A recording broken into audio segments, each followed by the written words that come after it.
รวาสญาติโยมที่ช่วยเหลือเจือจานงานพระพุทธศาสนาในด้านการขับเคลื่อนพระธรรมคำสอนของพระบรมศาสดาทางสถานวิทยุวันนี้ก็เป็นเช่นเดิมเหมือนทุกวันรายการธรรมะสว่างใจธรรมะเพื่อการสืบสานและเพิ่มแรงบันดาลใจจากวัดชัยสถานก็ได้มาพบปะกับท่านทั้งหลายในคลื่น FM 96 เมกะเฮิรตซ์ซึ่งก็ควบคุมการส่งกระจายเสียงจากบนดอยพระธาตุดอยสุเทพบุญโยม ต้องขอบคุณตุปีในน้องไว้ณที่นี้ตัวนะครับที่อยู่ท้องส่งนะครับและก็ทางร่วมก็มีทางอาคารสุเทพสุพรมครุประชาข้างหอคำหลวงพญามังลายทั้งหมดทั้งปวงนี้ก็สนับสนุนโดยที่พระบรมราชเจ้าดอยสุเทพต้องขอบพระคุณนะหลวงพ่อเจ้าคณะภาค 7หลวงพ่อพระธรรมเสนาบดีประธานมูลที่วัดพระธาตุดอยสุเทพไว้ณที่นี้ตัวนะครับทำรายการนึ่งสถานีก็คือ 104.5 ของสถานีวิทยุเพื่อการศึกษาพระพุทธศาสนาและวัฒนธรรมวัดฝ่ายหินก็ต้องขอบคุณนายสถานีพระครูสมุวิศวัตรกรกิจโจด้วยนะครับซึ่งบางทีก็ไปจัดรายการตอนบ่ายนะครับบางทีก็ต้องประชาสัมพันธ์ไว้ตัวเนาะบางทีก็ญาติโยมอาจจะงงดังนั้นในวันนี้ก็ขอเจริญสุขเจริญพรกับท่านทั้งหลายสวัสดีวันพระวันศีลเดือนอย่างละโยมเดือนเก้าแล้วเนาะ เดือนเก้าแฮม8 ค่ำเดือนก็เก้าดับเดือนก็10เดือน10ก็จะเข้าพรรษาแล้วเพราะฉะนั้นการวันเวลาก็เป็นไปตามธรรมชาติโดยธรรมชาติจัดสรร โดยธรรมชาติจัดสรรวันเวลาก็ผ่านไปอย่างบ่มีเยื่อใย ว่าอินดูสัตวโลกทั้งหลายเลยโยมสัตวโลกทั้งหลายก็ถูกย่ำยีไปเพราะการเวลาเราจึงเรียกว่าพระการกลืนกินมนุษย์สิ้นแผ่นปฐพีว่าบอกว่าจะชั่วดีมีจนร่ำรวยล้นฟ้ายาจกเศรษฐีพระเถรเนนชีภายใต้ปฐวีนี้ก็ถูกกลืนกินโดยพระการคือการเวลาหมดเสี่ยงก็จะเดือน10นะเดือน11เดือน12โยมตามการนับแบบทางล้านนาเนาะหมุนเวียนกันไปจีและญาติโยมทั้งหลายเพื่อนเขาว่าวงจรแห่งวันเวลาอันนี้ก็ถ้าบอกพิจารณาก็บ่น่ากลัวเพราะเป็นธรรมชาติธรรมดาแต่พิจารณาไปพิจารณามานักก็น่ากลัวนะ เพราะเฮาท่านทั้งหลายเกิดมาแล้วโดนย่ำยีโดยวันเวลานี่แหละนะวันเวลาที่ผ่านเฮาไปเนี่ยจากความเป็นทารกทาริกาก็เป็นชายหนุ่มหญิงสาวจากชายหนุ่มหญิงสาวก็กลายเป็นกลางคนแล้วก็ไปถึงคนแก่คนเจ็บ แล้วก็คนตุย คนตุยคือคนตายเป็นซับใหม่นะคนตุยคนตายเพิ่นอู้ตรงๆนะคนตุย คือคนตายนะโยมก็มันจะฮือเบาลงนะให้มันมีสีสันเพราะว่าถ้าว่าเปลี่ยนเป็นแบบนี้เพราะว่าอารมณ์ขันกันแล้วกันเนาะโยมเนาะผมต้องคิดนักอันเดียวหน่วยพระจะนำไปสวดมรณะคือความตุยยุ่งกันโยมมรณะคือความตายนะเลยเปลี่ยนกันหมดว่าได้หรอกโยมหลักการคือหลักการที่มันดีเฮาก็เอาไว้นะที่มันเสริมเติมกันเป็นความม่วนงานสันเล่าก็เข้ามาเสริมเนาะฉะนั้นวันนี้วันเวลาก็ผ่านไปจะเดือน10ละแล้วก็เดือน11เดือน12แล้วก็เดือนเกียงเดือนยี่มันก็เป็นอย่างนี้แหละธรรมชาติจัดสรรญาติโยมแหละแถมอย่างนี้คือกรรมมาจัดสรรกรรมมาจัดสรรนี้ก็คือการกระทำของมนุษย์เนี่ยการกระทำของมนุษย์ซึ่งมนุษย์ก็มีหลายประเภทอย่างที่กล่าวมามา เนาะขออภัยมนุษย์มนุษย์โสมนุษย์เทโวมนุษย์เปโตมนุษย์สติรชาโนเนี่ย มันมีหลายพวกนี่เป็นกรรมของใครจัดสรรนั่นเองใครจะจัดสรรกรรม ถ้าเป็นมนุษย์เทโวเป็นมนุษย์มนุษย์โสนี่เพิ่งจะจัดสรรในสิ่งที่ดีๆเอาสิ่งที่ดีไว้นะเอาสิ่งที่ดีๆใจ นะเพราะว่าบทเรียนนะบทที่เอามาเรียนกันนะเอามาใช้แต่ถ้าเป็นประเภทมนุษย์สัตเปโตมนุษย์สติราชาโนเนี่ยก็ยุ่งนะญาติโยมไหมมันอย่าจัดสรรในสิ่งที่บดีนี่แยกกันนี้ง่ายๆเนาะฉะนั้นเราจะเห็นข่าวคราวปัจจุบันนี้กำลังเดือดร้อนวุ่นวายกันทั่วทั้งประเทศทั่วทั้งโลกนะโยมเนาะเพราะเป็นการจัดสรรของมนุษย์ซึ่งก็อย่างที่บอกนะถ้าเป็นมนุษย์สเทโวมนุษย์โสนี่ไปจัดสรรจริงดีๆนะเพื่อเกื้อกูลกันเพื่อให้อยู่เย็นเป็นสุขนะเพื่อให้ทำมาค้าขายสบายทำงานหรือทำเงินหรือทำมาอย่างร่วมกันอย่างมีความสุขเรียกว่าสันติสุขนี่มนุษย์ฝ่ายดีจัดสรร แต่พระมนุษย์ฝ่ายบดีมนุษย์พูดผีทั้งหลายในโยมมนุษย์พูดผีทั้งหลายมนุษย์เปโตมนุษย์สติและฉาโนนี่ก็จัดสรรอันสิ่งที่เลวร้ายออกมาถ้าของดีๆเอาไปไหนล่ะเนี่ยกำเมืองเลยว่านะกำเมืองเลยว่าของดีเอาออกนะแล้วเอาบกกอกเขายัดด้วยนะ ของดีเอาออกแล้วเอาบกกอกเขายัดนี่สำคัญนะญาติโยมเลยของดีเอาออกแล้วเอาบกกอกเขายัดมันก็เลยเกิดวิบัติไงเนาะนี่ต้องเขียนนี่เกิดวิบัติกันทั่วนะเกิดวิบัติเดี๋ยวลืมบันทึกโยมเกิดวิบัติกันทั่วเลยโอ้โหน่ากลัวมากเลยนะต่อโยมเนาะถ้าเกิดวิบัติกันอยู่ดีนี้อากาศดินน้ำลมไฟก็พลอยวิปริตไปตัวเพราะการที่เอาของดีออกนะเอาประกอบเขายัดนี่นะญาติโยมทั้งหลายมันเป็นการกระทำเรียกว่ากรรมจัดสรรนะกรรมจัดสรรของมนุษย์นะมนุษย์ซึ่งแบบอยู่ในประเภทที่1ที่2คือมันบัจเจมนุษย์สมนุษย์โสบัจเจมนุษย์สเทโวนะแต่เป็นมนุษย์สเปโตมนุษย์ติละชาโนซึ่งก็โยมเข้าใจความหมายเนาะมนุษย์ประเภทนี้แหละทำเพื่อเกิดวิบัติอาตมาว่านะเนี่ยเพราะฉะนั้นผู้นะคนอื่นจะคิดยังไงก็มั่วแต่อาตมาพระ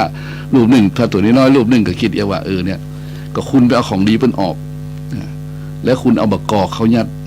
มันก็เกิดวิบัติกันทั่วกันเนาะผู้นะอาจจะคิดว่าตรงกันก็ได้แต่มองเข้าไปมุมธรรมะเนาะคือเอาบักกอกคืออย่างบักกอกคือมะกอกอ่ะ บักกอกคือมะกอกนะมะกอกคือมันเป็นผลไม้ชนิดหนึ่งที่มันมีเนื้อน้อยเดียวติดเป็นเปลือกหนังมันรสชาติมันส้มฝาดแต่แกนมันใหญ่มะกอกเนี่ยที่พวกมะกอกกันใหญ่ๆมะกอกที่เพิ่นเอาใส่น้ำพริกตาแดงเนาะเป็นอย่างพวกมะกอกอย่างโยมเนี่ยอันนี้ คือมะกอกอะนะเพราะฉะนั้นมันหน่วยมันใหญ่เนาะแกนมันใหญ่นะของดีเอาออกของดีนี่ของดีคือดวงตาอันวิเศษอย่างเช่นพระรัตนตรัยเนี่ยหรือบทเรียนการศึกษาของแบบศึกษาบทศึกษาหรือหนังสือที่สอนละอ่อนเนี่ยดีๆนะเช่นหน้าที่พลเมืองหน้าที่ศีลธรรมเนี่ย คุณเอาออกอย่างไม่ก่อนแล้วก็อย่างประวัติศาสตร์หนังสือประวัติศาสตร์เนี่ยมาส่งเสริมการเรียนประวัติศาสตร์นี่นะเท่ากับว่าเป็นการของดีๆที่เราควรจะมีความเข้าใจหรือมีความลึกซึ้งกับมันเนี่ยดันไปออกเนี่ยแล้วเอาอย่างเข้าใส่กับบ่ฮู้บักกอกเขาถ้าบักกอกนี่คือมันบ่มีจิตวิญญาณคือมันมาหันเนี่ยว่าดวงตาเฮาดีๆอยู่แล้วนี่นะเฮาเอาของดีจากดวงตาเฮาออกแล้วบักกอกเขายัดเนี่ยอธิบายได้ดีนิยมอ่ะ มันก็เลยเกิดวิบัติกันทั่วมันก็เหมือนคนตาบอดไม่ว่าฮะถ้าเอาบักกอกเข้าใส่เหมือนคนตาบอดหรือตาบอดดวงข้างเดียวหรือ2ข้างแล้วแต่เพราะว่าเนี่ยถูกทำร้ายโดยกรรมเรียกว่ากรรมไม่ใช่ธรรมชาตินะกรรมที่มันเกิดจากการกระทำของคนเนี่ยมันก็เลยกลายเป็นว่าผลมันออกมาแล้วตอนนี้นะผลมันออกมาแล้วตอนนี้คือเดือดร้อนกันไปทั่วเลยนะมันเป็นสิ่งที่เราเห็นชัดอะนะถ้าคนมองเห็นชัดนี่แต่มาว่าสะดุ้งนะตกใจกลัวเลยเพราะว่ามันทำให้เดือดร้อนกันจริงๆแล้วต้องยอมรับมันนะต้องยอมรับมันว่าสิ่งที่เราหั่นที่เราหู้คนบางคนนั้นก็ เป็นคนเต็มร้อยนะเป็นคนดีนะเขาย้ำว่าเป็นคนแบบมนุษย์มนุษย์โสมนุษย์เทโวนะมนุษย์ที่มีศีลมีธรรมมีคุณธรรมมีหิริมีโอตตัปปะนะแต่ทีนี้มันมีแห่งส่วนหนึ่งก็คือแห่งด้านหนึ่งก็คือด้านมืดก็คือมนุษย์สเตโวมนุษย์สเปโตมนุษย์ติรชาโนเราเนี่ยมันก็ทำให้วุ่นวายทำให้เกิดความวิบัติเสื่อมได้เพราะฉะนั้นเราจะทำอย่างไรดีเนี่ยเมื่อมันเจอปัญหาตรงนี้เนี่ยเพิ่นบอกว่าเพิ่นบอกอู้กันในวงกันทั่วไปเนี่ยเป็นคำที่ญาติโยมเคยได้ยินนะเนาะมาสายดีกว่าไม่มาโยมเคยได้ยินคำนี้เนาะมาสายดีกว่าไม่มาและคำว่าล้มลุกคลุกคลานนะโยมนึกอ่ะบางทีนึกอาจจะสายไปหน่อยเขาล้มลุกคลุกคลานกันแต่ว่ามันบาจ้าเกินนะเพราะเยาวชนรุ่นใหม่ยังมีอยู่คนก็เกิดมาเรื่อยๆแล้วคนก็แก่ไปเรื่อยๆแล้วคนก็เจ็บไปเรื่อยๆแล้วคนก็ตุยไปเรื่อยๆตายไปเรื่อยๆมันจะหมุนเวียนอย่างนี้เพราะฉะนั้นเราจะแยกจะใดเนี่ยนึกอ่ะเราจะแยกจะใดไปสื่อไปถึงละอ่อนหรือว่าผู้กำลังจะเป็นเยาวชนคนรุ่นใหม่เนี่ยนะก็คงสื่อยากเพราะว่าการฟังนั้นมันเป็นไปไม่ได้หรอกเนาะการฟังเทศฟังธรรมเพราะฉะนั้นต้องเป็นการฮือเรียนละฮือเรียนเช่นประวัติศาสตร์ก็ดีหน้าที่ศีลธรรมก็ดีโดยใช้บทใหญ่เนี่ยความรู้คู่คุณธรรมเนี่ยถ้ามันมีความรู้มันก็ไปมาได้เนาะคนมีความรู้ก็สามารถขึ้นสู่ที่สูงนกมันมีคนมีความรู้มันก็ขึ้นสู่ที่สูงมาได้ไงมันก็เพราะฉะนั้นเราต้องสร้างบทเรียนใหม่ละโอ้โหนะอู้ไปเยอะนายโยมเด้ออู้ไปเยอะมันจะเป็นผลอย่างไรกับผมว่าเราจะต้องสร้างแบบเรียนใหม่แล้วเราต้องเพิ่มหลักสูตรนะหลักสูตรในการเรียนการสอนให้เห็นอย่างที่เป็นความจริงที่มีคุณธรรมที่มีคุณค่าถ้าบ้านบทแถมว่านี่ประเทศไทยของนี้โลกที่มันเป็นส่วนอยู่ของคนดีๆของเขาทั้งหลายนี่ก็จะเสื่อมสลายไปกับการทำร้ายขอ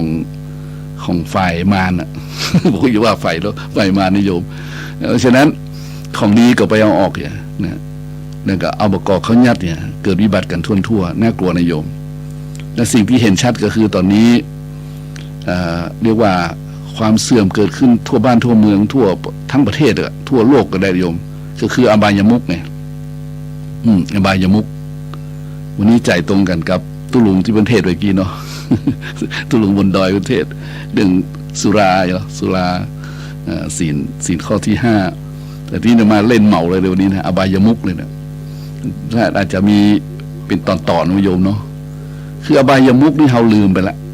เพราะเราไม่ได้ใจคำนี้อู้กันนะเราจะไปอู้กันอย่างโยมอ่ะอบายมุขนี่เราอู้กันเราลืมกันเลยนะถือว่ามันเป็นขั้นต้นได้เลยว่าอบายมุขขานี่แปลว่าปากทางเนาะปากทางอบายคืออบายต้องอู้ตรงๆก็คือชิบหายไว้วอดนะ อบายนี่นะเพราะฉะนั้นอบายมุขก็จึงแปลว่าปากทางแห่งความเสื่อมนะความชิบหายไว้วอดนะแต่ทีนี้เราลืมไปอาตมาเองยังลืมคิดไปถึงสิ่ง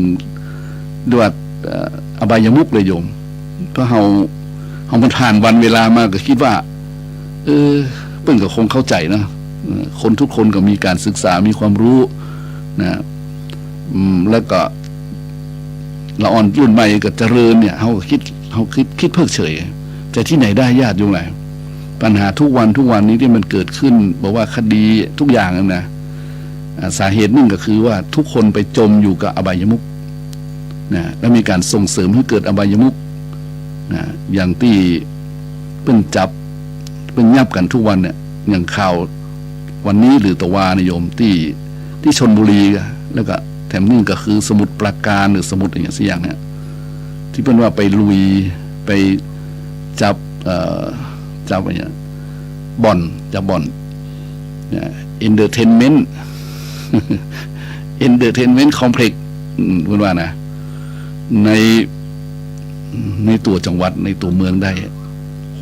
แล้วคนเอามาฉายให้ดูนี่ข่าวมันน่ากลัวมากนะข่าวมันน่ากลัวมากญาติโยมหลายคนนี่ครับคนที่อยู่ในนั้นเป็นนักการพนันทั้งนั้นเลยนะนักทำลายผู้บริสุทธิ์ทั้งหลาย เพราะฉะนั้นเดี๋ยวเรามาอู้กันว่าสิ่งเหล่านี้ที่มันเกิดขึ้นเพราะอย่างนะมันเป็นสาเหตุอาตมามองไปมองมาก็น่า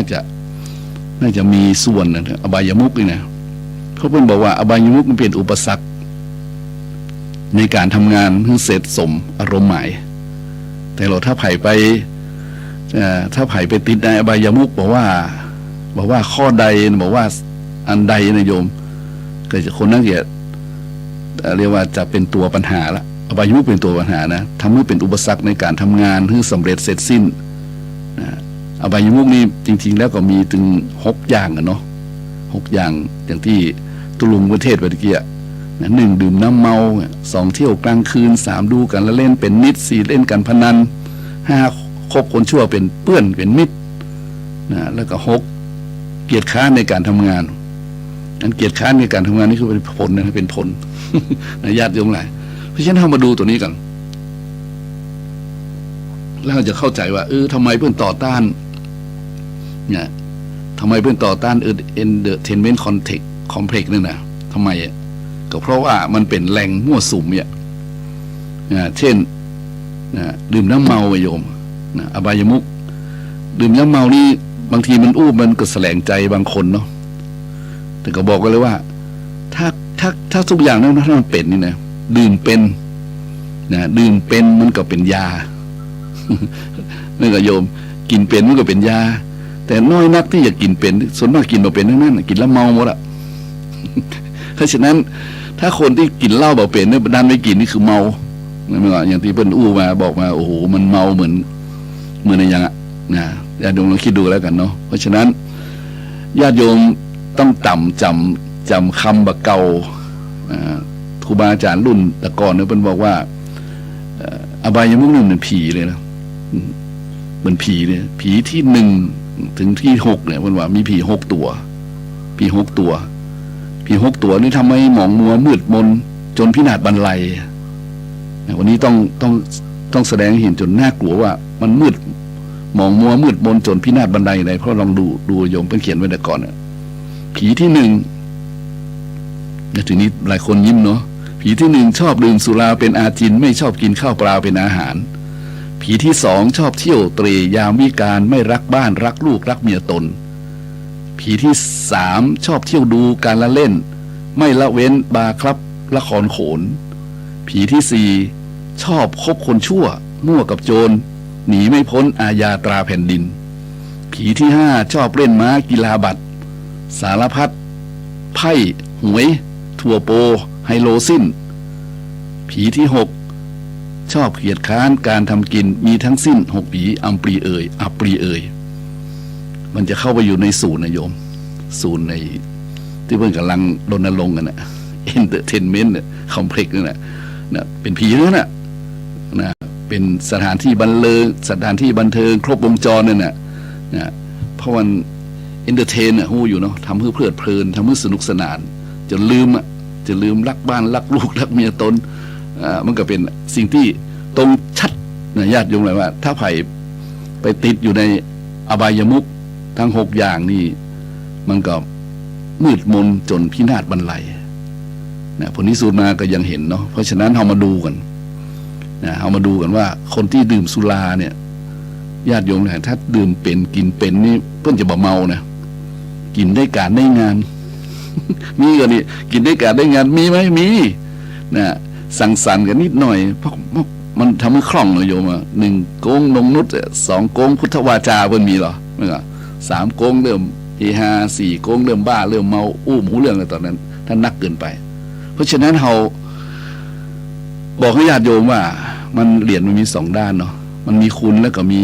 มันมีโทษแต่โทษมันจะนักกว่าเพราะมันมีภัยจะแข็งแกร่งนะต้านทานมันได้อย่างเราเห็นข่าวในปัจจุบันอ่อนที่มันติดยา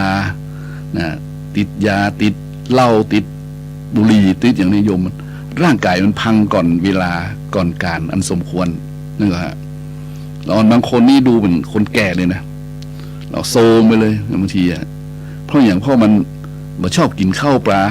บ่ชอบกินข้าวกินปลาบ่ชอบในสิ่งที่ดีมันชอบเป็นแบบเพิ่งชอบเกสรดอกไม้แล้วมันก็โยมส่ ส่วนมากมันเหมือนเพิ่งมันเป็นเมืองแมงงูนรู้จักแมงงูนก่อน แมงงูนคือแมงวันนะแมงวันชอบของอย่างของเหม็นนี่ก็เพิ่งนี่มันชอบของหอมเพราะฉะนั้นมันก็เลยเสื่อมไปและที่น่ากลัวคือมันเสื่อมสติปัญญานิยมนะการดื่มสุรายาเสพติดนะทั้งหลายทั้งปวงเนี่ยมันมีโทษนะญาติโยมหลายมันทำให้สติสัมปชัญญะลดลงนะแล้วก็ทำให้คนเห็นเกิดความรู้สึกเสียดายเนาะนะเสียดายบางทีมันก็ทำให้คนอยู่ในข้อนี้เนี่ยเขาอบายมุขทั้งหลายเนี่ยนะโยมมันเสื่อมทรัพย์นะเสื่อมสติเสื่อมปัญญานะเพลอๆก็ทำให้เกิดการทะเลาะวิวาทขึ้นมาเขาเห็นไหมการก่อทะเลาะการวิวาททั้งหลายทั้งปวงเนี่ยบางทีก็บริสติบางทีก็มันมึนมันหูตัวมันน่ะบอกว่าอย่าทำร้ายใครก็ทำร้ายตัวเองนะฆ่าพ่อฆ่าแม่เพื่อหูคิงมากันอย่างว่าเนี่ยมันก่อการทะเลาะวิวาทและร่างกายก็อย่างที่กล่าวมามันมีแต่โรคภัยไข้เจ็บเห็นคนบดีนี้หนุ่มๆน้อยๆเสียดายนะโยมแล้วก็ตายไปเหี้ยด้วยสิ่งเหล่านี้เสียดายทรัพยากรมนุษย์เนาะเพราะร่างกายมันต้านทานมาได้ไงนะเป็นบ่อเกิดแห่งโรคจริงๆนะแล้วก็ทำให้ร่างกายเนี่ยมันพังแล้วก็เสียเวลาพ่อแม่เลี้ยงมาตั้งแต่20 ปีเนี่ยมา1 ปีถึง20 ปีนี่เหมือนกับคนปลูกต้นไม้เนาะพ่อแม่ปลูกต้นไม้ไว้ก็หวังว่าต้นไม้จะให้ผลก็คือลูกนะลูกจะให้ผลดีกับครอบครัวกับพ่อกับแม่ยามแก่เฒ่าหวังเจ้าเฝ้ารับใช้ยามป่วยไข้หวังเจ้าเฝ้ารักษาขั้นรับตาละโลกไปหวังว่าเจ้าคงจะช่วยสงเคราะห์ทำบุญส่งสังขารเนี่ยสักขารตานน้ำตานทำไปที่มันก็โยมไอ้ย่าลูกก็กลับกลายเป็นคนติดอบายมุขเขาใจว่าอบายมุขทั้งหมดเลยเนี่ยดีกว่าเนาะมันไม่ใช่ว่ามีแค่ตัวนี้ตัวเดียวหรอกไม่ใช่ว่ามีแค่สุรายาเสพติดอย่างเดียวมันเป็นอบายมุขหมดเลยอ่ะเพราะฉะนั้นความหวังของพ่อของแม่ก็พังทลายหมดและทรัพย์สมบัติสิ่งของเงินทองทั้งหลายที่พ่อแม่มีอยู่ใครจะดูแลต่อเนี่ยมันก็มันไล่กันหมดแล้วแต่มาถึงว่ามันไล่กันหมดเลยเพราะฉะนั้นเราจะเห็นคนที่ญาติโยมหลายอยู่ในอบายมุขวงจรของอบายมุขนี้มันเลวร้ายจริงๆเพราะฉะนั้นเราต้องตื่นกันได้ละนะต้องตื่นตัวตื่นหันภัยกันได้ละนะกลัวอบายมุขถ้าลูกหลานไทยเขาบักแข็งแรงเนี่ยญาติโยมหลายเหมือนกับตอนนี้นะทหารบักแข็งแรงยุ่งเลยมั้งโยม ที่เขาพาดพิงเลยนะพาดพิงทหารตำรวจเพื่อรักษากฎหมายเนี่ยนะบ้านเมืองเดือดร้อนมั้งโยมนะทางชายแดนก็มีปัญหาทางใต้ทางอีสานเนี่ยทางตะวันออกทางมันมีรอบทิศเพราะฉะนั้นถ้ารั้วนะถ้าว่าทหารเป็นรั้วนะถ้าบักแข็งแรงผมมีความสามารถมันก็พินาศกันได้นะโยมเพราะฉะนั้นลูกหลานของบุคคลที่มีทรัพย์เป็นตระกูลเศรษฐีเป็นคนมีเงินมีทองอย่างญาติโยมตระกูลดังๆเนาะนี่ก็ลูกบรรลายคนด้วยนะแล้วถ้าหากว่ามีลูกบรรลายตัวนะแต่ลูกไปอยู่ในกลุ่มอบายมุขเนี่ยบอกว่าจะเป็นผู้เสพผู้ค้ามันเหมือนใจผู้เสพผู้ค้าเนาะคนผู้เสพผู้ค้าเนี่ยเราก็เห็นว่ามันวงจรผลที่สุดมันก็สู้อำนาจของรัฐบาลบ่ได้คือฝ่ายกฎหมายบ่ได้เพราะมันผิดกฎหมายเพิ่นเขียนไว้แล้วเพราะฉะนั้นวันนี้ถ้าไผ่ฟังแล้วก็ถ้าเป็นสัมมาอาชีวะนี่มันนะสุจริตชนนี่มันจะเห็นว่ามันเป็นผลที่เกิดจากการไปสนับสนุนหรือไม่นะไปการสนับสนุนทางอ้อมหรือไม่อย่างเช่นการถอดบทเรียนเนี่ยถอดบทเรียนหน้าที่ศีลธรรมออกไปนะฮะถอดบทเรียนประวัติศาสตร์ของประเทศไทยออกไปมันเหมือนกับว่าบ่ฮู้หันความจริงนี่นะธรรมะคิดอีนะมันก็เลยเป็นผลไงมันก็เลยเป็นผลเพราะฉะนั้นคนก็จะหลงไหลนะตามสื่อนิยมใหม่ๆเนี่ยโยมเอาพอละอ่อนที่มาวัดก็ดีมาโรงเรียนก็ดีเนี่ยสัก10 ขวบนี่กำโทรศัพท์เลยว่าคือเล่นของพ่อของแม่แล้วกำเนี่ยบางทีพ่อแม่เอาโทรศัพท์คืนกันไว้นะกำแน่นเลยเนี่ย คือเขาจะเล่นเกมเขาจะเล่นอย่างของเขาในโทรศัพท์อ่ะนะซึ่งเขาก็ดูแล้วก็ตลกกันมันจะมีธุรกิจอย่างเนี้ยว่ามันวนกันอยู่เนี้ยญาติโยมแหละเนาะเพราะฉะนั้นการที่เฮาท่านทั้งหลายละเลยเพิกเฉยละเลยเพิกเฉยไปถอดบทเรียนสำคัญออกมาอย่างบทเรียนที่ว่ารู้ว่ามันจะค้ำเครือเนาะค้ำเครือโบราณเนี่ยหน้าที่ศีลธรรมหน้าที่พลเมืองดีอ่ะซึ่งว่ามันจะสอนไว้อย่างใดเนี่ยโยมมันถ้ามาสอนจิตใจเนี่ยนะครับความรู้ต้องคู่คุณธรรมนะถ้ามีก็ความรู้มันมีคุณธรรมก็เห็นอยู่เห็นผลนะใช่ไหม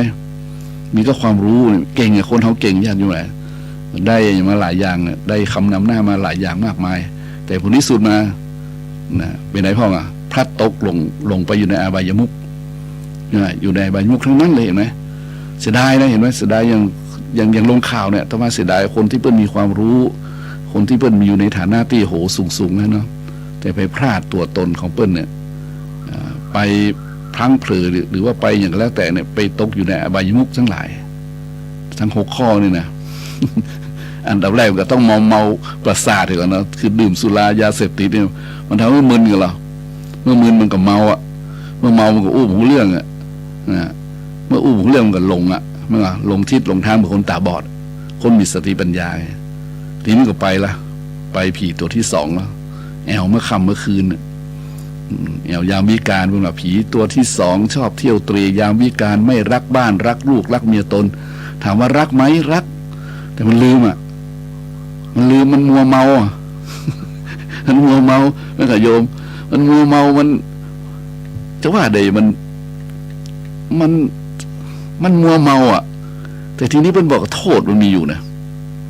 เราต้องชี้เห็นโทษว่าคนที่ชอบเที่ยวกลางคืนเนี่ยในทางพุทธศาสนาว่าใดนะพระพุทธเจ้าเพิ่นบอกว่าเนี่ยเพิ่นบอกไหนเพิ่นว่าโทษนะโทษของเที่ยวกลางคืนเที่ยวเมื่อคืนนี่แอลยามวิการเนี่ยนะมีถึง6 อย่างกันนะ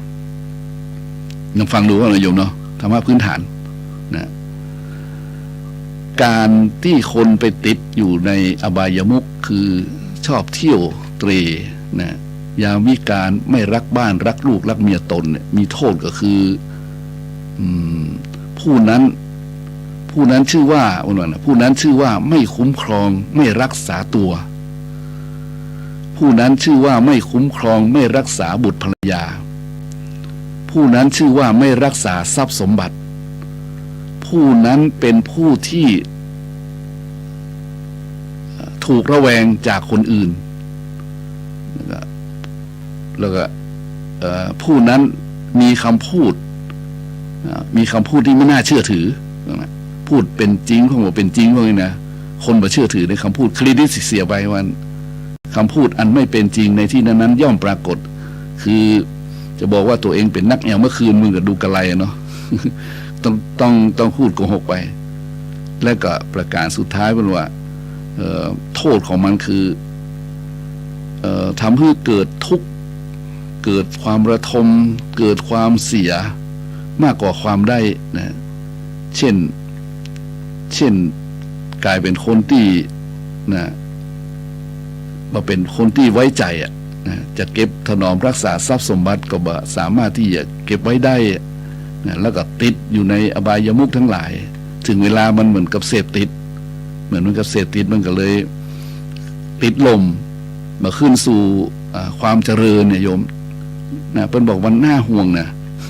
น่าห่วงว่าเพราะว่ามันมารักษาตัวเก่ามันต่อมาก็บอกว่าอย่าว่าไหนมันได้ดังใจความคิดเพราะว่าคำพูดนี้มันยังดูมันเบาไปนะแต่มันทำให้เกิดความวินาศกันแล้วกันนะเพราะฉะนั้นไผ่กันแล้วแต่ถ้าตกอยู่ในอบายมุขชอบเที่ยวชอบไปเอวในยามวิการเวลาดึกดื่นเข้าบ้านเนี่ยเดี๋ยวนี้มันพฤติกรรมมันบอกอะเนาะถามว่ารักบ้านก็รักลูกก็รักเมียก็รักนี่นะบางคนบอกมีลูกมีเมียก็บอกว่ากันแต่หมายว่ามันรักตัวเองนั่นแหละมันเมาจนขนาดนั้นมันหูเรื่องขนาดนั้นโยมว่าแต่พอสว่างเมามาปะโถโยมว่าทั้งร่างกายก็ทรุดโทรมทั้งทรัพย์สินก็สูญเสียทั้งหนี้สินก็เพิ่มพูนเนี่ย แล้วก็โหมันตัวหมดเลยสติปัญญาไปหมดเลยโยมเสียการเสียงานได้เหมือนกันเพราะฉะนั้นจึงบ่าผิดแปลกไปแล้วว่าที่เพิ่นบอกว่ามันเป็นผีนะเพราะฉะนั้นผีสองตัวแล้วโยมผีตัวที่หนึ่งชอบดื่มสุราเป็นอาจินนี่นะต้องย้ำไม่ชอบกินข้าวปลาเป็นอาหารผีตัวที่สองชอบเที่ยวยามวิกาลไม่รักบ้านรักลูกรักเมียตนถ้าไผ่ถูกผีเขาสองตัวนี้เขาสิงแล้วมันมี6 ตัวนะแต่แค่2 ตัวเขาสิงกันว่าวินาศแล้วนะวินาศแล้วผีที่3ชอบเที่ยวดูการละเล่นไม่ละเว้นบาร์คลับละครโขนนี่สำนวนเก่าเลยนะโยมแต่ก่อนมันมีอินเตอร์เทนเมนต์อย่างเป็นว่าเนี่ยโยมเพราะฉะนั้นแต่ก่อนรู้ว่าการละเล่นไม่ละเว้นบาร์คลับนะบาร์คลับละครโขนบาร์คลับนะบาร์คลับเที่ยวบาร์เที่ยวคลับมันเป็นสถานที่ยังไงญาติโยมแหละเพิ่นถึงว่ามันเป็นผีก็เพราะว่ามันทำให้มัวเมาไงนี่ก็มัวเมาแล้วก็ลุ่มหลงนะลุ่มหลงแล้วก็ลุ่มหลงแล้วก็ผลที่สุดเป็นไดญาติโยมแหละมันก็เสียหมดอ่ะนะเสียหมดเพราะฉะนั้นคนที่ไปเอี่ยวไปกินไปอย่างบ่อยๆเนี่ยมันจะเสียทั้งสติสัมปชัญญะกาหรือว่าสัมปชัญญะมันจะลดลงกาหรือที่เห็นเนี่ยมันทำให้กลายเป็นคนคุณน้อตื่นสายโยมเพราะอย่างไปคืนไปมาดึกอย่างเงี้ยฮะบางทีก็สติสัมปชัญญะจัดดีนะปัญญาจัดดีแต่ถ้ากินไปแล้วพิษสุราก็ดีเนาะหรือว่าพิษสุราเนี่ยมันก็ทำให้คนเฮาขาดสติสัมปชัญญะมันเป็นทำลายบ่อนทำลายเพราะฉะนั้นถ้าไผ่โดนผีเนี่ยผี2-3 ตัวนี่เป็นไรนะผีชอบดื่มชอบเที่ยวแนวดูกันแล้วเล่นนี่นะโอ้ญาติโยมอะไรมันก็เท่าจะวินาศไปแบบโอ้โหเยอะแยะเลยโยมผลของมันร้ายกาจมากจริงแล้วดูตัวที่4โยมนะผีตัวที่4ชอบคบคนชั่วมั่วกับโจรหนีไม่พ้นอาญาตราแผ่นดินคบคนชั่วเป็นมิตรอาตมาได้อู้รายการนี้2-3 เตือนเลยโยมนะว่าการคบพานพาไปหาพิษคบบัณฑิตพาไปหาผลนะถ้าคบคนชั่วก็พาตัวหมองมนมืดมัวไปชั่วกับชั่วการเขาเห็นเลยตอนนี้เขามีมิตรประเทศกระโยมเพื่อกำลังสู้กันนี่เขาอู้ดึกถ้าไผ่ไปถ้าไผ่เลือกมิตรประเทศที่ดีได้เนี่ยมันก็เหมือนบ้านที่แข็งแกร่งโยมเขามีหัวที่แข็งแรงแล้วจะมีบ้านที่โหติดกับคนที่เป็นคนดีเป็นมิตรประเทศนี่นะโยมเอ๋ยนะมิตรประเทศนี่มันช่วยเขาได้เยอะนะเป็นหูเป็นตานะแหล่งนี้เป็นค้ายาบ้าเนี่ยช่วยกับทำร้ายแหล่งนี้เป็นศูนย์คอเซ็นเตอร์เลยเนาะจงช่วยเป็นหูเป็นตาให้กันบอกกล่าวกันเนี่ยมันเพราะว่าลักษณะของมิตรที่ดีนี่จะบอกห้ามปรามบอกกล่าวแล้วก็ช่วยกันพยุงไว้ลักษณะของเพื่อนบ้านที่ดีเนี่ยห้ามในสิ่งที่บดีเข้ามาบอกในสิ่งที่บดีเป็นโทษเป็นภัยให้เพื่อนตัวหู้มันก็บอกคบคิดกับเนี่ยญาติโยมอะไรมันเห็นผลได้แน่แหละเพราะฉะนั้นเราลืมปฏิบัติว่าเราลืมปฏิบัติเอาไว้มัวแต่คบคนชั่วคบคนชั่วเนี่ยมันยังมีคำหนึ่งครับมั่วกับโจรโยมโจรก็มีหลายประเภทเนาะอย่างสมัยก่อนนี้ตอนที่อหิงสกะกุมารน่ะอหิงสกะกุมารก็คือองคุลิมานนะโยมเพิ่นเกิดขึ้นมานี่ก่อนเพิ่นจะเกิดออกมานี่ปรากฏว่ารังสีอำมหิตได้เกิดขึ้นกับสัพพวุธของในท้องพระคลังที่บ้านก็เกิดขึ้นของบ้านปุโรหิตเพิ่นทำนายกันว่าคนที่เกิดในมันใต้เลิกดาวโจรนี่นะสรุปตรงนี้อย่างนั้นโจรเนี่ยพระราชาพระเจ้า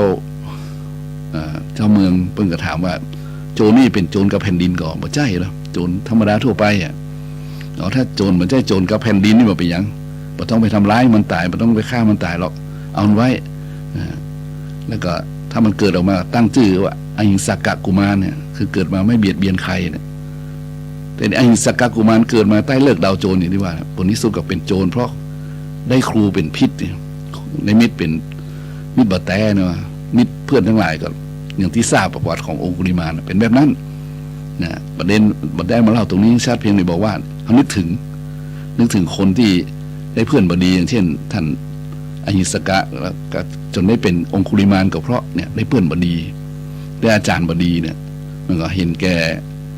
หูเบาเนี่ยมันก็โยมผลเสียคนดีกลายเป็นคนชั่วแต่ที่คนชั่วมีบุญเนี่ย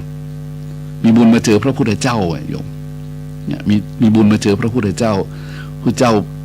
โอ้ทำไมพระพุทธเจ้าเนี่ยอหิสกะองคุลิมานจะฆ่ามารดานะมาตุคาตก็คือถึงขั้นที่ห้ามนรกห้ามสวรรค์ห้ามนิพพานเลยนะห้ามสวรรค์ห้ามนิพพานเลยเพราะฉะนั้นเฉียดฉิวไว้น้อยเดียวถ้ามันมีมหากรุณาธิคุณขององค์พระบรมศาสดานิยมนี่ก็มาตุคาตนะประเดี๋ยวนี้บางคนอาจจะทำร้ายมาตุคาตแต่อาจจะทำร้ายแผ่นดินเกิดก็ได้นะครับโดยอย่างแล้วแต่นะถ้าไปทำร้ายแผ่นดินเกิดเนี่ยมันยิ่งกว่ามาตุคาตกันนะเพราะแผ่นดินเกิดเนี่ยเขาเกิดในเมืองไทยนะโยมเขาเกิดในประเทศไทยเนี่ยนะเขาต้องคบคนต้องดูหน้าเหมือนกันอย่างโบราณเพิ่งสอนไว้นะคบคนให้ดูหน้าซื้อผ้าให้ดูเนื้อนะซื้อเสือให้ดูลายซื้อวัวซื้อควายบางทีก็ต้องดูถึงแม่ควายนี่ก็โยมเนี่ยมันต้องดูให้ละเอียดเพราะฉะนั้นถ้าผู้นำหรืออะไรก็แล้วแต่เนี่ยผู้บริหารกันแล้วเนี่ยถ้าเกิดไปคบคนชั่วมั่วกับโจรโอ้โหญาติโยมเลยหนีไม่พ้นอาญาตราแผ่นดินเนี่ยญาติโยมเลยถ้าภัยก็ตามไปคบคนชั่วมั่วกับโจรมันจะหนีไม่พ้นอาญาตราแผ่นดินก็น่ากลัวเหมือนกันนะต้องเตือนไว้โยมถ้าห้าภัยก็ต้องเตือนไว้อย่าไปสลัมเด้อสลัมคือถลำนะไอ้หน้าคนแหมมันดูยากจริงบางคนหน้าสะสวยงดงามมันก็โยมแต่ใจยังโหนั่นแหละอย่างตมาเคยบอกให้ญาติโยมหรือพระเพิ่งเกิดเทศว่า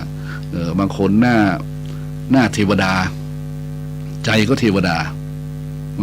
บางคนหน้าเทวดาใจเทวดาไม่ก็โยมบางคนเนี่ยหน้าเทวดาแต่ใจไม่ใช่เทวดาเนี่ยเพราะอย่างมีส่วนแปรการคบมิตรนี่แหละการคบเพื่อนบางคนมาโจกบดีเนี่ยไปเจอเพื่อนที่บดีเป็นเพื่อนที่เป็นเรียกว่าเป็นฝ่ายมารนะฝ่ายมารคือฝ่ายมารฝ่ายโลภฝ่ายโกรธฝ่ายหลงเนี่ยฝ่ายอบายมุขถ้าเราดูในสังคมปัจจุบันนี้เห็นชัดเลยโยมเห็นชัดมากเลยเพราะว่าเขาเห็นอะว่ามันเกิดขึ้นเพราะสิ่งนี้จริงๆนะบางทีไปวางแผนกันเนี่ยมันก็ล้ำลึก ล้ำลึกจริงๆเลยเพราะฉะนั้นก็น่ากลัวนะมันน่ากลัวเพราะฉะนั้นไผ่ถอนตัวได้ถอนไผ่ถอนได้ก็ถอนในไผ่บะถอนบันให้ก็บันไลกันแน่นอนอย่าเราต้องอู้ตรงๆนะโยมถ้าเราฮักกันตรงๆเราบอกกันตรงๆนะมันถลำลึกไปแล้วก็เนาะบางทีบอกว่าไหนๆก็ตกกระไดพลอยโจรตกกระไดไหนๆมันก็ตกกระไดแล้วก็พลอยโจรลงไปมันก็ได้แต่มันหัวใจเนี่ยถ้าถอยหลังขึ้นมาอย่างเสือร้ายสมัยก่อนไงเสือร้ายสมัยก่อนสมัยเสือฝ้ายสมัยเสือดำสมัยเสือมเหสวนเนี่ยเสือขาวเสืออย่างแต่ก่อนที่เป็นท้องเสือนึงนะเป็นปล้นเป็นจี้กันสมัยก่อนท้องเป็นเสือมัธยมบางเสือบางคนก็ตกกระไดพลอยโจรกันหนีเข้าป่าไปก็ตายอย่างที่แต่บางครั้งเสือกลับใจมันนะมีเราเสือกลับใจนี่มีเนี่ยอย่างเสือใบเสือดำเนี่ยบางทีมันกลับใจขึ้นมายอมให้กฎหมายบ้านเมืองเข้าจัดการแล้วก็ไปตามคันลองผลที่สุดมาก็หมดอายุความก็กลับมาเป็นสุจริตชนเนี่ยเมื่อสุจริตชนเพราะฉะนั้นมันต้องยอมรับกันนะยอมรับกันว่าเราต้องหนีออกมาให้ได้ต้องหนีออกมาให้ได้อย่างนี้นี่เป็นประกาศว่าประกาศชายแดนเนาะที่ชายแดนเป็นประกาศว่าเขาจะปิดด่านนี้เนอะคนที่ไปคนที่ไปมั่วกับโจรเนี่ยคนที่ไปเนี่ยอบายมุขผีที่ตัวที่5เนี่ยคือไปเล่นกีฬาทั้งหลายนะเล่นม้ากีฬาบัตรนะสารพัดหวยถั่วโปไฮโลทั้งหลายเนี่ยสมัยก่อนเนาะแต่ถ้าไปในศูนย์ท่านก็มีไป เป็นบ่อนคาสิโนไว้เมื่อก่อนเนี่ยบางทีเพิ่นห้ามเนี่ยทหารเพิ่นห้ามก็ถูกนะแต่ว่าดีนะมันการต่อสู้กันมีหลายรูปแบบเลยมันจะว่ายิงกันตั้งเรียกว่าต่อสู้โยมเป็นว่ายุทธวิธีกลยุทธ์เฮาฮู้ว่าไผฮู้เขาฮู้เราเนาะโยมอันนี้ว่าฉะนั้นมันเป็นกิเลสทั้งนั้นมันเป็นสิ่งที่อบายมุขทั้งนั้นเลยเพราะฉะนั้นบางคนบ่พอใจว่าเพราะว่าบางคนบ่พอใจเพราะว่ามันขาดรายได้มันขาดรายได้มันขาดรายได้แหละนะแล้วก็มีการหึ่มห่ำหัวฟัดหัวเวียงใส่กันนะโยมอาตมาก็ให้กำลังใจนะโยมเพราะว่าถ้าเราเข้าใจคำว่าคาสิโนเนาะเข้าใจคำว่าคาสิโนบ่อนคาสิโนนะว่าคาสิโนนี่มันเป็นอย่างโยมมันคือบ่อนการพนันขนาดใหญ่เป็นว่านะคาสิโนนะจะขนาดใหญ่บ่ใหญ่พวกโยมเพิ่งจับกันที่ชลบุรีนี่วัน 2 วันเนี่ยที่ลงข่าวนะมันเป็นสภาพห้องที่ใหญ่โตโอโถงและมีการพนันหลายชนิดจะมีชนิดอย่างพวกนะแต่มาไม่ได้เข้าไปนะเพราะฉะนั้นคาสิโนก็น่ากลัวนะเป็นบ่อนขนาดใหญ่บ่อนการพนันทีนี้ถ้าคนเอาไปการพนันหมดเนี่ยญาติโยมแล้วถ้ามันบ่ได้เงินจากการเล่นเนี่ยมันจะเงี้ยจะได้มันก็คดีความต่างๆก็เห็นแล้วเนาะมันจะมีการปล้นจี้มันมีก่อนอะไรอย่างกันขึ้นมาตัวมันเป็นแถบเลยล่ะนะเป็นแถบเลยเพราะฉะนั้น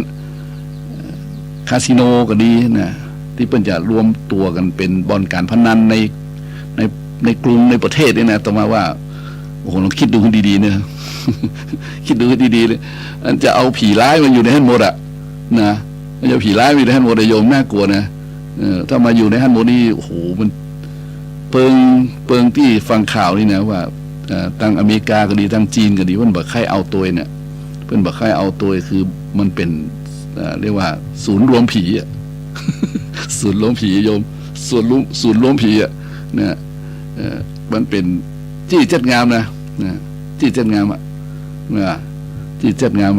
อินเตอร์เป็นที่อินเตอร์เอนเตอร์เทนเมนต์คอมเพล็กซ์อย่างโยมโอ้มันความจริงแล้วถ้าอ้วมันเป็นศูนย์รวมผีเพราะมันจะมีทั้งหมดถึงสุรายาเสพติดนึกออกทั้งการเข้าไปเล่นทุกอย่างในห้างที่มันเป็นสารพัดสารพันและคนที่ดีจะเข้าไปกับโยมถามตรงๆว่าคนที่ดีจะเข้าไปคนที่ดีว่าเข้านะโยมมันแต่มาผมใช่ไหมว่าคนที่เข้าไปให้เป็นคนชั่วไหมแต่มันการพนันนี่มันดีกว่าถามจริงๆแล้วถ้าเรายอมรับว่าการพนันบ่ดีมันก็โอเคคนเข้าไปเล่นการพนันตึงดีละมึงเพราะอย่างเพราะคนเล่นการพนันนี่มันเป็นที่มาของอย่างหลายๆอย่างไม่ก็โยมเนี่ยมันเป็นที่มาของคือหลายอย่างเลยทำให้เรียกว่าคนเล่นการพนันนี่มั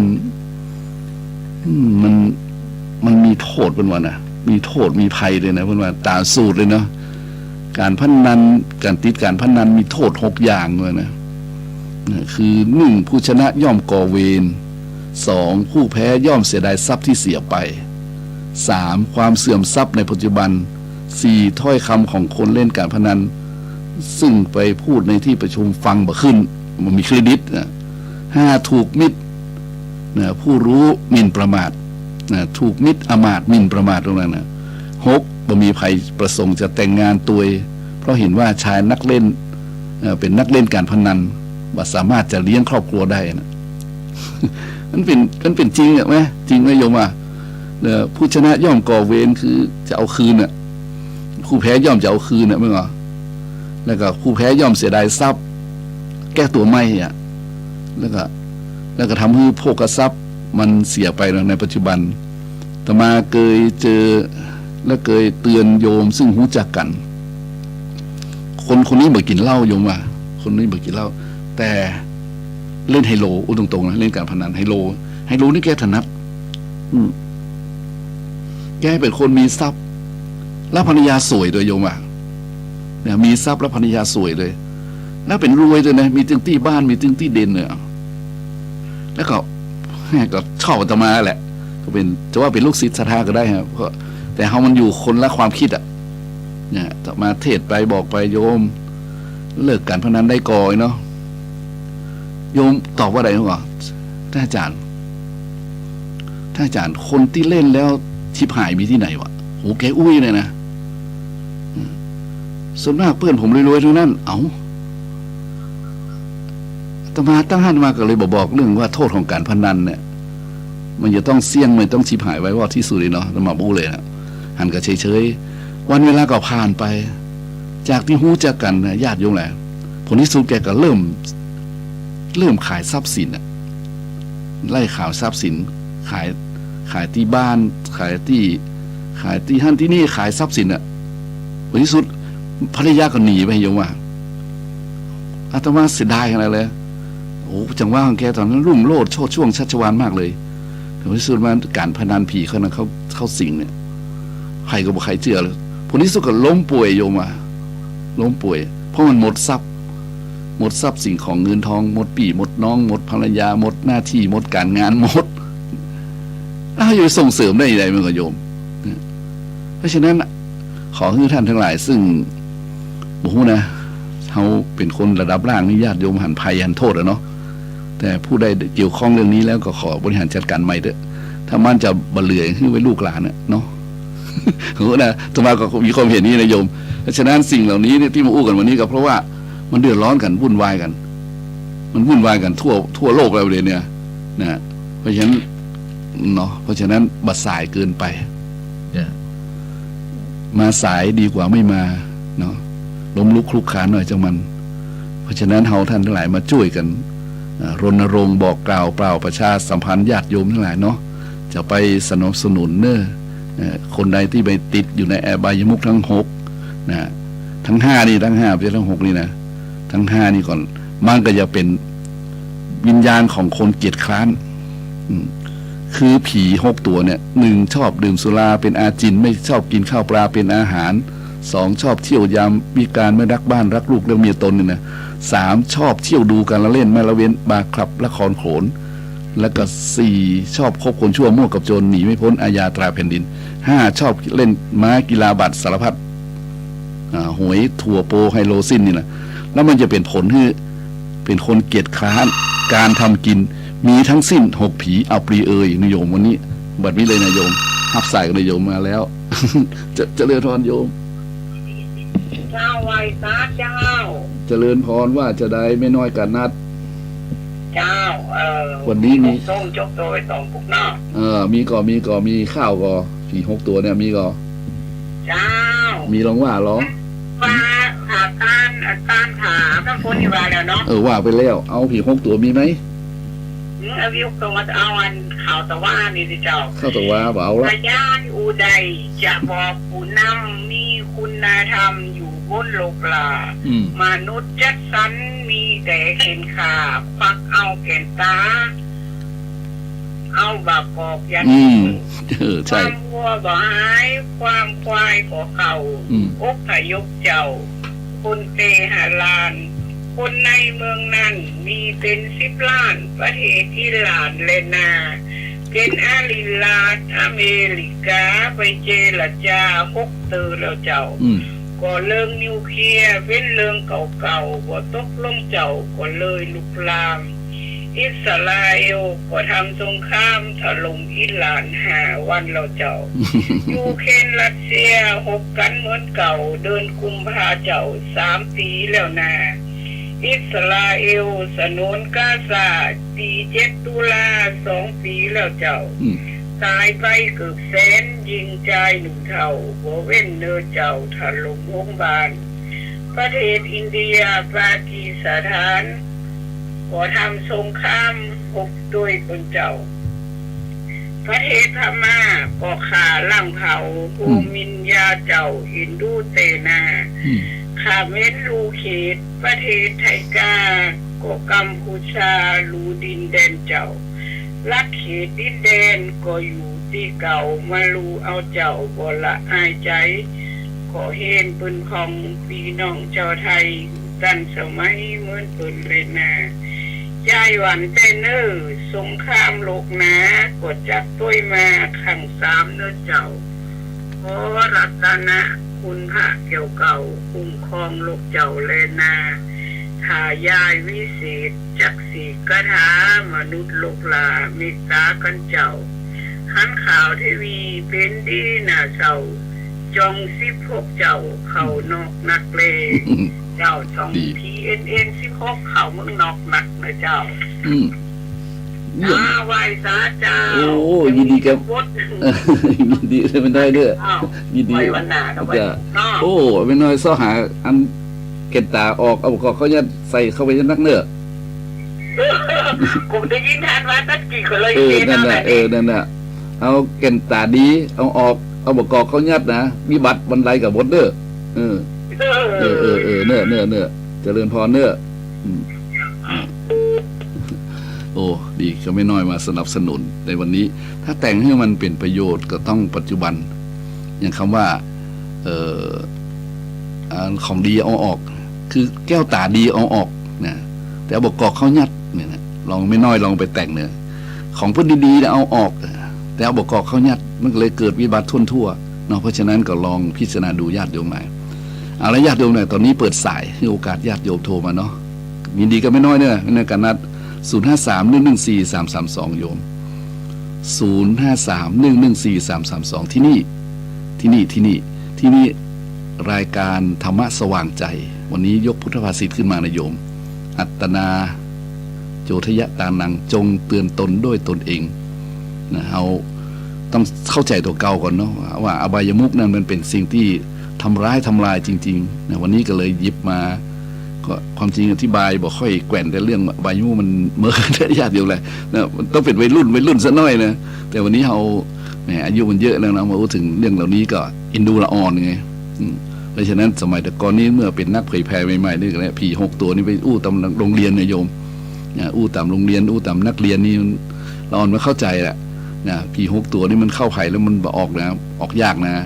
ยิ่งถ้าไปไผ่ไปติดมาแล้วมันยากการก่อขี้ค้านทำมาหากินมันก็เนาะไปด้วยกันหมดเพราะฉะนั้นก็ช่วยกันเนี่ยจะได้ให้เอาของดีมาใส่ไว้ใหม่ถ้ารักเมืองไทยชูชาติไทยแต่ก็ต้องช่วยกันนะญาติโยมเลยเอาโทรมาได้ในโยมเนอะถึงเกือบจะ4 โมงแล้วนะเกือบ11 โมงแล้ว053-114-332โทรมาได้เลยเนาะเพราะเราถือว่าเราเป็นคนที่อยู่ในวงการธรรมะวงการเผยแพร่เป็นตู้เจ้าก็ดีเป็นพระเนนก็ดีเนี่ยญาติโยมต้องช่วยศรัทธาแล้วตอนนี้ต้องช่วยศรัทธาบัจจัยช่วยกำลังทรัพย์รองต่อมานี่ก็บัจจัยมีกำลังทรัพย์มากมายนะก็มีกำลังธรรมนี่แหละกำลังธรรมะเอาธรรมะเป็นกำลังนะมาบอกให้ญาติโยมพระพุทธเจ้าเป็นบอกไว้นะบัจจัยตมาว่าเรื่องเหล่านี้นะลองฟังกรรมของพระเจ้าสักหน่อยไหมนะโยมเนาะฝ่ายฟังโทรมาเถอะเนอะพระพุทธเจ้ามาอีเดี๋ยวรับสายกันโยมเจริญพรโยมนมัสการเจ้าค่ะโอ้เจริญพรโยมเจ้าค่ะเจริญพรแม่ครูว่าไงมีอะไรต่อเสริมเอาของดีออกของดีเอาออกแล้วเอาบักกอกเขายัดมันก็เกิดวิบัติกันทั่วใช่น่ากลัวนโยมพอจะสรุปแล้วว่าน่ากลัวนโยมโอ้แต่เลยเจ้าค่ะหลักสูตรนั่นแหละโยมแม่ก็เป็นคุณครูคนหนึ่งในสมัยนั้นคือขัดเครื่องเจ้าค่ะที่เอาวิชามารวมกันเป็นอะไรนะคะอะไรก็ละพื้นฐานอะไรอย่างเรียนประวัติศาสตร์ปีละน้อยเรียนศีลธรรมปีละน้อยเอาไปผสมปนกันที่วิชารวมเป็นเขาเรียกอะไรนะพื้นฐานแต่ละสาขานะคะมันไม่แยกวิชาเหมือนเมื่อก่อนเพราะฉะนั้นก็เป็นด้วยประการชนิดจนเดี๋ยวนี้แล้วเจ้าค่ะไม่ได้คืนสักทีเสียดายนะเสียดายของดีเอาออกนี่ไงพระอาจารย์บอกว่าถึงเวลาแล้วเห็นไหมล่ะในเมื่อที่หน้าที่พลเมืองศีลธรรมประวัติศาสตร์พระอาจารย์เมื่อก่อนโยมแม่จำได้เลยว่ามีคุณครูสอนเรื่องหนังสือมั้งคะคือความเกรงใจเป็นสมบัติของผู้ดีหากว่าใครไม่มีชาตินี้เอาดีไม่ได้ที่ความรู้ท่วมหัวเอาตัวไม่รอดพ้นไปแล้วก็อีกเยอะแล้วเจ้าค่ะที่เด็กสมัยนั้นรึกเผิมโดยการที่เป็นคนดีเจ้าค่ะแต่ตอนนี้หายไปผลร้ายมันเกิดขึ้นจริงๆไหมครูเจ้าค่ะเนี่ยวันที่พระอาจารย์ครบเลยจ้ะพระอาจารย์ ก็เปิดก็ชื่อคืออบายมุกนั่นแหละโบราณเห็นไหมเจ้าคะอบายมุกนั่นแหละมันชัดเลยนะคะปากทางแห่งความเสื่อมผีมันเป็นผีเข้าไปในที่ต่างๆในหัวข้อนั้นก็เสื่อมแล้วจะไม่ทันทำอะไรเยอะก็เสื่อมแล้วไปอยู่ในสังคมที่ไม่น่าไปพุทธาทุกแม่อู้น้ำสาธุโมทนาจ้าขอบพระคุณเจ้าแม่สาธุเจ้าแม่เจริญพรเวลาหมดเวลานะญาติโยมทั้งหลายเวลาวารีมิมีที่จะคอยใครเรือเมล์และรถไฟมันก็ไปตามเวลาโอ้อืดอาจจะไม่สมปรารถนาชวดแล้วเราจะโศกานิจาเราช้าไปอย่าช้าไปนะโยมต้องบริหารจัดการใหม่เนอะคือลูกไทยหลานไทยมีความรู้คู่คุณธรรมจะนำมาสู่ซึ่งความเจริญยิ่งขึ้นไปจะมีลูกมีหลานที่ดีนะโยมเนาะเพราะฉะนั้นวันนี้ก็ฝากไว้ขอบุญกุศลทั้งหลายที่เกิดจากการแสดงพระธรรมเทศนาก็ดีหรือว่าเป็นธรรมะกัปถากถาก็ดีหรือธรรมะทั้งหลายเหล่านี้จงเป็นผลประโยชน์ให้แก่ญาติโยมทั้งหลายจงเจริญด้วยอายุวันนะสุขะพละธนสารปฏิภาณสมบัติเหมือนกันทุกท่านทุกคนเทินเจริญพร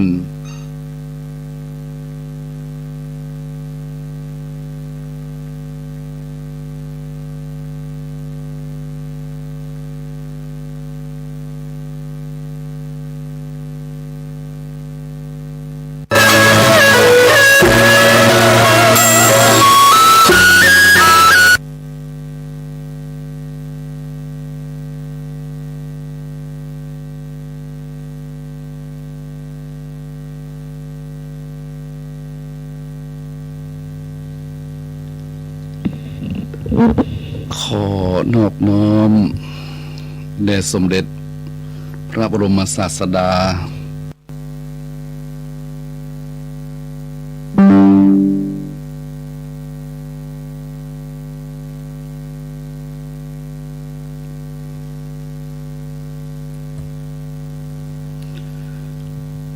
ขอนอบน้อมแด่สมเด็จพระบรมศาสดาพระสัมมาสัมพุทธเจ้าพระองค์นั้นซึ่งเป็นพระอรหันต์ตรัสรู้ชอบเป็นผู้รู้ผู้ตื่นผู้เบิกบานได้ด้วยพระองค์เองขอนอบเคารพบูชาพระธรรมคำสั่งสอนของพระบรมศาสดาพระสัมมาสัมพุทธเจ้าพระองค์นั้นโดยเสียนโดยเกล่าวขอไหว้สาพระสงฆ์องค์ข้าเจ้าพระเถรานุเถระพระสังฆาธิการครูบาอาจารย์สมภารท่านเจ้าทั้งหลายด้วยความเคารพนอบบูชาในสัมมาปฏิบัติจุตนจุองค์นะครับอันแก้วแหวนแสนทรัพย์สำหรับแผ่นดินมีแล้วสิ้นเสียเปล่าไม่เข้าการแต่กุศลผลพลาอานิสงส์จะช่วยส่งสมบัติพัสถาน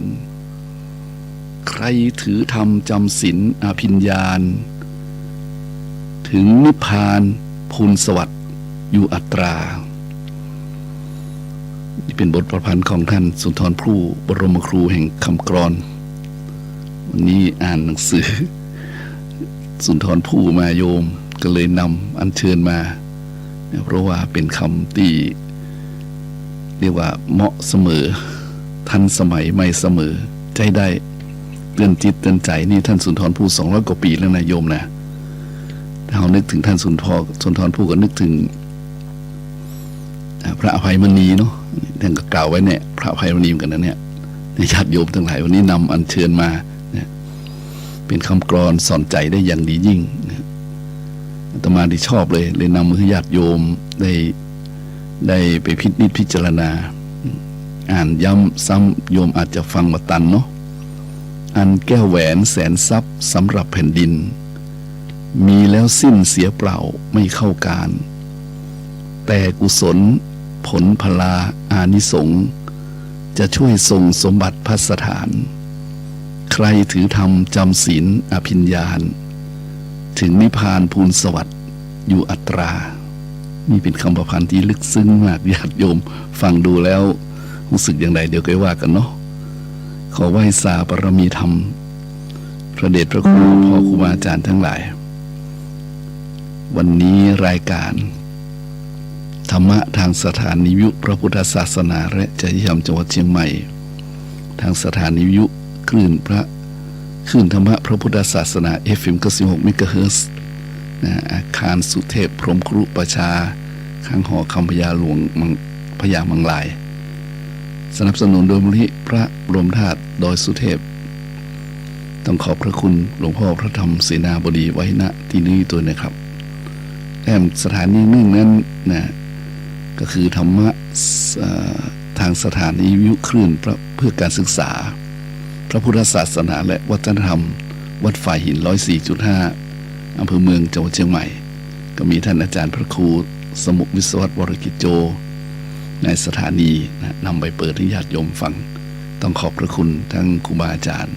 ที่ช่วยเหลือเจือจานสนับสนุนและเป็นหน้าที่ช่วยกันนะครับวันนี้ขอบพระคุณหลายๆขอความสุขความเจริญจงมีแก่ญาติโยมท่านสาธุชนทั้งหลายวันนี้รายการธรรมะสว่างใจธรรมะเพื่อการสืบสานและเพิ่มแรงบันดาลใจวัดชัยสถานก็ได้มาพบมาปะกับท่านทั้งหลายแถมวันหนึ่งวันนี้เป็นวันพุธนะโยมเนาะ วันนี้ก็วันเวียนเปลี่ยนไปนะวันนี้ที่เสาร์8ละโยมนะเสาร์8 พฤษภาคมเป็นเดือนเก้าแล้วเนาะ ญาติโยมก็ไปวัดไปวากันปกติไปกาดไปรีกันเป็นปกตินะไปทำงานกันเป็นปกตินะไปหันไปนี่เดินทางก็เป็นปกติแต่บางทีมันบ่ค่อยปกตินั่นก็คือธรรมชาติมันบ่ปกติ วันนี้หันข่าวแล้วก็เนาะอินดูสงสารแล้วก็หันใจมีทั้งหมดเลยญาติโยมเลยนะข่าวน้ำท่วมเพราะฝนตกหนักน้ำรอระบาย น้ำรอระบายมันไปบัตันรอระบายโยมนะแล้วก็แผ่นดินสไลด์แผ่นดินถล่มภูเขาถล่มหันภาพหนึ่งที่เปิ้นบัสบายนะแล้วก็ตั้งเชียงใหม่เขานี่นะหันข่าวแวบๆนะที่ตั้งเชียงดาวกันเนาะเชียงดาวคนป่วยคนไข้จะไปโรงพยาบาลโอ้มันมาตัดถนนนั่นพอดีทุรักทุเลกันพอสมควรก็หวังว่าคงปลอดภัยแล้วเนาะอันนี้ก็หันใจกับตัวนิยมเนอะแสดงความเข้าใจแล้วก็แสดงความหันใจอันเข้าใจนะเข้าใจบางคนบอกเนาะหันใจก็เป็นกำลังใจโดยโยมเนาะ ฉะนั้นวันนี้รายการธรรมะสว่างใจธรรมะเพื่อการสืบสานและเพิ่มแรงบันดาลใจก็ต้องขอเอาใจทรงใจหลวงวิทรงอย่างไปนี่ละส่งแรงใจบางทีว่ามันกินมาได้นะโอ้โหอาหารใจกินได้กับโยมนี่เนาะแล้วมันอิ่มใจแคว้นในเราเนาะแล้วมันอิ่มต้องอ่ะมันมาด้วยกันถ้าใจดีมันก็รับดีฝันดีกินดีแหละถ้าใจบ่ดีมันก็บ่มีกำลังใจอาหารดีที่นอนดีเสื้อผ้าดีมันก็งั้นอีกวันนะ จริงเท็จหรือว่าญาติโยมลองสัมผัสด้วยตัวเก่าด้วยเพราะฉะนั้นก็แต่มาหวังว่าญาติโยมทั้งหลายคงจะปลอดภัยเนาะเอากำลังใจส่งไปก็น่าหันใจนะญาติโยมมันแบบปกติมันแบบปกติเห็นแล้วตอนนี้ทุกอย่างทุกสิ่งนั้นมันเปลี่ยนไปเพราะมันอะไรญาติโยมมันต้องเปลี่ยนมันเป็นสภาวะของอนิจจังเนาะอนิจจังคือสภาพที่ไม่เที่ยงแท้แน่นอนทั้งรูปธรรมนามธรรมรูปธรรมนามธรรมนี่ไผว่าเที่ยงมันถึงบ่มีนะโยมมันเป็นอนิจจังหมดมันถึงบ่เที่ยงแท้แน่นอนเกิดขึ้นตั้งอยู่แล้วก็ดับไปเกิดขึ้นเบื้องต้นแปรไปในท่ามกลางตั้งอยู่นี่ก็แปรไปเปลี่ยนไปในท่ามกลางผลที่สุดมาก็ดับไปอันนี้เขาอู้กันบ่อยๆมันจนพอขึ้นใจขึ้นจิตความคิดมันเลยหนีออกจากนี่บ่ได้โยมเนาะมันเป็นอนิจจังเนี่ย มันหู้จะเนี่ยใดมันว่าจะใดประจ้างว่าโยมเพราะฝนกับมันก็ไปตามฝนลมก็ไปตามลมเนาะแต่มันมีแต่นะแต่มันมาเจอที่เฮาเนี่ยโยมเจอที่เฮาเจอช่วงเฮามีชีวิตอยู่นี่ตมาเคยกึดไว้เล่นๆว่าถ้าเฮาเจอสภาพอันเลวร้ายของธรรมชาติถ้าเฮาหนุ่มๆเฮามีความคล่องแคล่วว่องไวนะแข้งขาดีสะดวกสบายกายนี่นะมันก็น่าสู้น่าลุ้นอยู่เหมือนกันแต่ถ้าวันใดเนี่ยเป็นผู้สูงวัยขึ้นมาอายุนักขึ้นมานะบ่ใช่กุกะนะโมนะโยมปะโธมันกุกะมันจะนะโมมันกุกะยิ่งกว่านะโมมันพวกเราติดเตียงเนี่ยนะลำบากทั้งคนตัวเองเจ้าของร่างลำบากทั้งลูกทั้งหลานเนี่ยโอ้ขออย่าได้เจอสภาพนั้นเนาะจะมาเห็นสภาพประเดี๋ยวนี้ก็เนี่ย มันคาดการณ์มาได้แล้วจะเจอมันจะแจ็คพอตอย่างใดเฮาก็บอกฮู้ได้ว่าเฮาจะอยู่ในสภาพสมบูรณ์หรือไม่ตัวเฮาตนเฮาแข็งแรงหรือไม่นะเพราะว่าธรรมชาติมันเปลี่ยนแปลงได้อย่างแรงแล้วอย่างเวยอย่างประเดี๋ยวนี้เดือนพฤษภาคมนะปกติน้ำมันจะบ่ท่วมเลยโยมนั่นก็พอดีที่มันท่วมไปละยะเนาะเพราะฉะนั้นก็อย่าได้ประมาทตรงนี้พูดว่าใดก็ต้องอย่าได้ประมาทโลกมันกว้างใหญ่ไพศาลนะญาติโยมหลายเฮาก็เป็นคนอยู่ในโลกอันกว้างใหญ่ไพศาลนี้เหมือนมดอาตมาว่าตัวเฮานี่เหมือนมดเฮาไปยืนที่กว้างๆเหมือนเฮาถูกเหมือนมดเหมือนจุดหนึ่งเฮาบ่สามารถจะควบคุมโลกได้เลย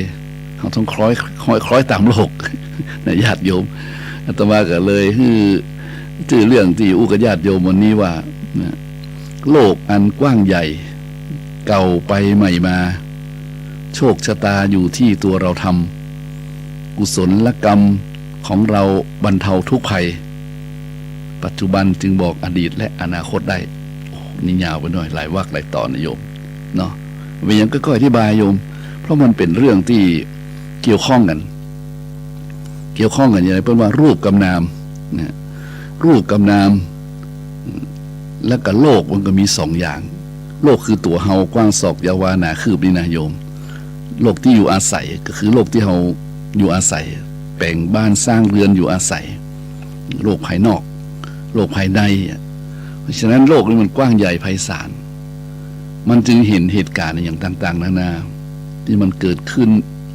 วันแล้ววันเล่าเป็นประมาณที่เฮาหันญาติโยมหลายบางทีเฮาก็หันว่ามันน่าเลยเนาะ มันอย่างเสื่อมโวยสุดโวยอันนี้ก็โลกมันเก่าแล้วโยมเป็นล้านปีละอย่างเพิ่นบอกว่าเจียงใหม่อาตมาว่าเจียงเก่าแล้วก้ายเนาะมัน700 ปีแล้วหรอมันก็เปลี่ยนแปลงไงโยมกรุงเทพยัง200 กว่าปีมาเจียงใหม่700 กว่าปีเพราะฉะนั้นเฮาท่านทั้งหลายถ้ามองอย่างนี้แล้วก็จะเข้าใจอนิจจังเวลาวันเปลี่ยนไปดอกไม้มันเปลี่ยนสีทุกอย่างในโลกนี้ก็เปลี่ยนแปลงไปเพราะฉะนั้นโลกอันกว้างใหญ่นี่กำลังเปลี่ยนแปลงโลกที่อยู่อาศัยนะเฮาเห็นข่าวแล้วโยมเนาะและขณะเดียวกันนะญาติโยมตัวเฮาก็เปลี่ยนแปลงไป ตัวเฮานี่ก็เปลี่ยนแปลงไปเป็นธรรมชาติที่ไม่อยากจะอู้ถึงไม่อยากจะคิดถึงมันนี่บางทีบ่ได้ญาติโยมไงมันเป็นสัจธรรมนะเราต้องคิดถึงมันบ่อยๆนะคิดถึงมันบ่อยๆเพราะว่าถ้าคิดถึงบ่อยๆแล้วมันจะทำให้เฮานั้นฮึดฮัดเหมือนฟัดสู้อยู่กับการที่เอาตัวรอดอะถ้ามันนึกถึงมันเราจะประมาทไปอย่างอาตมาทำวัดเช้าทำวัดเย็นบางทีอาตมานำพระสงฆ์ศรัทธาญาติโยมทำวัดนี่นะอาตมาก็จะให้ญาติโยมพิจารณาทำง่ายๆนะดูแลสบายฟังแลสบายนะอย่าย้ำคิดย้ำทำอยู่นั่นแหละนะที่บอกว่าชราธรรมโมหิชรังอนัตติโตเรามีความแก่เป็นธรรมดาจะล่วงพ้นความแก่ไปไม่ได้นะพยาธิธรรมโมหิพยาจิงอนัตติโตเรามีความเจ็บไข้เป็นธรรมดาจะล่วงพ้นความเจ็บไข้ไปไม่ได้มรณะธรรมโมหิมรณังอนัตติโตเรามีความตายเป็นธรรมดาจะล่วงพ้นความตายไปไม่ได้ตัวอีกนะโยมนะแต่ว่าก็ย้ำซ้ำอีกบ่อยๆเพราะว่าเราต้องคิดเราต้องพิจารณาแล้วก็ต้องย้ำคิดเพื่อที่จะหลายๆอย่างบางคนเหอะแต่เนาะขวนขวายเลยนะโยมขวนขวายในการทำมาหากินขวนขวายในการสปะสปันน่ะบางคนเพราะมันเตือนสติหรอก่อนที่เราจะแก่ก่อนที่เราจะเจ็บก่อนที่เราจะตายเนี่ยนะเราควรจะใช้ชีวิตอย่างมีความหมายอย่างนี้ฮะอย่างนี้มันกลายเป็นแรงขับเคลื่อนแรงผลักดันถ้ามันยังประมาทอยู่ไงอย่างเอาธรรมะสวดมนต์ซะว่าธรรมะสวดมนต์ญาติโยมนะธรรมะสวดมนต์ถ้าเราเข้าใจความหมายก็ดีบางวัดเปิ้ลก็เอามาแปลความหมายสรรเสริญคุณพระรัตนตรัยนะที่แปลความหมายที่เขาเรียกว่าทำวัดเย็นแปลนั่นนะซึ่งปัจจุบันนี้ก็นิยมกันมากมายหลายวัดคือมันเข้าใจแล้วมันถ้าเข้าใจก็ว่ามันเข้าใจแล้วมันอินไปตามบทอย่าพูดว่าจากใดโดยมันลึกซึ้งมันเข้าใจแล้วใจมันก็ลึกซึ้งไปถึงตัวเนี่ยอิติปิโสภควาเนี่ยพระผู้มีพระภาคเจ้าอย่างนี้นะ เป็นอย่างนี้มันฟังแล้วมันเข้าใจแล้วมันชื่นใจไผ่ลองทำวัดเย็นแล้วแปลไปตัวนี้ทำวัดเช้าแปลไปตัวนี้นะอันนี้เอาง่ายๆเนี่ยญาติโยมหลายมันต้องไปที่ไก่ที่ไหนละเอาตื้นๆนี่แหละแล้วจะรู้ว่าการที่เราทำวัดไปสวดมนต์ไปเนาะแล้วเข้าใจไปตัวมันละเมียดละไมใจเรายินดีเนี่ยยินดีในพระพุทธยินดีในพระธรรมยินดีในพระสงฆ์แล้วผลที่สุดมามันเกิดลงที่เราเข้าใจในคำสอนเนี่ยมั้งเพิ่นสอนไว้มาเข้ากับเกิดมีศรัทธาขึ้นมาไงเกิดมีศรัทธาขึ้นมาแล้วก็มีความเพียรที่อยากกระทำไงมันก็เกิดมีสติขึ้นมาเกิดมีวิริยะขึ้นมานะมันเกิดขึ้นมาได้ตามโซ่เป็นว่าตามโซ่แห่งคันลองโซ่มันคล้องกันขึ้นนะมันชุดกันขึ้นอันนี้เป็นธรรมะปฏิบัตินะส่วนปฏิบัติเป็นเนี่ยธรรมะไม่จะชุดกันขึ้นหรอกชุดคนขึ้นไปต้องเข้าใจก่อนนะเข้าใจก่อนเพราะงั้นเป็นนี้เขาเข้าใจว่าโลกอันกว้างใหญ่นี่นะมันกำลังเปลี่ยนแปลงตัวเฮาก็เปลี่ยนแปลงขณะความเปลี่ยนแปลงเกิดขึ้นเก่าไปใหม่มาโยมตอนนี้ไอ้อย่างตามแต่ที่มันเก่ามันก็หมดไปมันก็ใหม่ก็มาสมัยแต่ก่อนเนี่ยต่อมาเมื่อสมัยแต่ก่อนเมื่อสัก30 ปีนะโยมเฮาได้ยินคำว่าโทรศัพท์ไร้สายเมื่อโทรศัพท์แต่ก่อนถ้ามีโทรศัพท์สายเนาะโทรศัพท์สายโทรเลขโทรศัพท์เนี่ยโทรศัพท์ไร้สายมันจะเป็นอย่างไรโทรศัพท์ไร้สายประเดี๋ยวนี้รู้เลยเนาะโทรศัพท์ไร้สายเป็นไงเราต้องอธิบายเลยโยมนะพอโทรศัพท์ไร้สายมามันก็พัฒนาละมันมาจากไหนจากดาวเทียมเป็นแหล่งกำเนิดเป็นจุดเชื่อมต่อสัญญาณทั้งหลายมันก็โอ้โหมันเป็นสมาร์ทโฟนนิยมนะเป็นสมาร์ทโฟนอย่างอื่นไปหมดได้ญาติโยมไหนพอสมาร์ทโฟนมานี่นะวันนั้นจะมาอ่านไว้ที่เพิ่นส่งไลน์ให้กันเนี่ยนะมีไหนหันเท่านี้เพิ่นก็เข้าท่าเพิ่นก็เข้าท่านายโยมเพิ่นก็บอกว่าตั้งแต่สมาร์ทโฟนมานี่นะตั้งแต่สมาร์ทโฟนมานี่มันได้ตั้งใจเรื่องนี้นะโยมเนาะตั้งแต่สมาร์ทโฟนมานี่มันหายไปหลายอย่างเนี่ยหายไปหลายอย่างหายไปมากมายเลยโยมก็น่าคิดอยู่นะก็น่าคิดอยู่อย่างเช่นแต่ก่อนเฮาบ่มีมือถือเนาะเฮามีทีวีอย่างเดียวเนาะเฮาดูทีวีพอสมาร์ทโฟนมาเป็นไงโยมเฮาดูมือถือเฮาบ่ดูทีวีละแม่นบ่ฮะเฮาบ่ดูเฮาเลิกดูทีวีกันแม่นบ่อาจจะดูทีวีแต่มันทีวีมันหายไปอะการดูทีวีมันหายไปโยมแม่นบ่เบาบางไปหนังสือมันก็แล้วอย่างมากมายโยมที่มันหายไปกับสมาร์ทโฟนเนี่ยนะเป็นใจคำว่าสมาร์ทโฟนเนี่ยใจโทรศัพท์เลยเนาะเนี่ยความที่เฮาเจริญนะเจริญรุ่งเรืองอย่างยิ่งใหญ่ไพศาลนะอันสิ่งต่างๆที่มันหายไปกับเทคโนโลยีเนี่ยโยมเก่าไปใหม่มาแท้ๆเลยโทรศัพท์บ้านเนี่ยบ่มีคนใจเนาะเฮาเชียงใหม่053นะโยมเนาะก็มีใจเป็นตี้อยู่นะแต่ส่วนมากก็ใจมือถือกันไปเนี่ยแล้วก็หลายๆอย่างที่มันหมดไปอ่ะนะญาติโยมอาตมาก็ถ้าจะเลี้ยงอย่างเพื่อนส่งไลน์ให้หากันนั่นก็มันก็เข้าท่าอยู่งั้นแต่จะจำไม่ได้หมดแต่หัวหนังสือพิมพ์ก็หายไปอย่างโยมนะโทรศัพท์มาถึงหนังสือพิมพ์ต้องอ่านข่าวในเมืองแล้วโยมประเด็นนี้เป็นอย่างเป็นอย่างสภาพสเปซนั่นแหละที่ในโทรศัพท์มันทับได้หมดประเด็นนี้มันจะมาแถมระบบหนึ่งคือ AI นี่ญาติโยมเลยโอ้โหซ้ำหน้ากลัวกว่าเก่าเลยโยมคนขับรถบ่มีรถไร้คนขับอย่างซึ่งแต่ก่อนเขายังเปลี่ยนไปได้เมื่อนี่แหละญาติโยมสิ่งต่างๆมันมาใหม่ปัญญาประดิษฐ์มันมาใหม่แล้วทีนี้มันก็ถ้ามันมีศีลมีธรรมก็ดีนะเก่าไปใหม่มานะแต่ถ้าหากว่ามันบ่มีศีลบ่มีธรรมนี่โยมมันเอาอย่างใส่เข้าไปนี่ป้าโธ่เนี่ยมันก็จะน่ากลัวขนาดไหนคนมันยิ่งยุคนี้เนาะยุคที่มันไปโวยอ่ะนะโชว์เชี่ยวมันเชี่ยวแท้ๆนะเชี่ยวกลางไปโวยได้นะแล้วมันก็ทำให้อันอย่างที่มันนะเกิดขึ้นเนี่ยญาติโยมมันบวกลบปัตตานีคิดกันมันไปตามกระแสแล้วเนี่ยอันนี้มันก็ต้องมีธรรมะควบคู่กันอยู่อย่างมีสติและญาติโยมพี่น้องจะเห็นว่าเก่าไปไม่มาจริงๆเลยโยมเห็นคนก็ดีนะสิ่งต่างๆก็ดีนี่มันก็จะเป็นแบบเนี้ยหมุนวนเวียนอย่างเนี้ยนะเก่าไปใหม่มาเนาะ เก่าไปใหม่มาถ้าได้ใหม่มาที่ดีเนี่ยใหม่มาที่มีศีลมีธรรมมีอย่างแล้วแต่นะมันก็ดีไปคนนะถึงคน แต่ถ้าใหม่มาไร้ศีลไร้ธรรมเนี่ยถ้าเป็น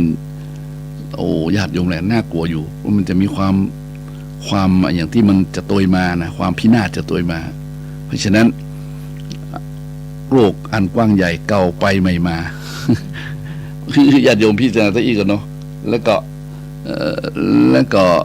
อาตมาเขียนว่าโชคชะตาอยู่ที่ตัวเราท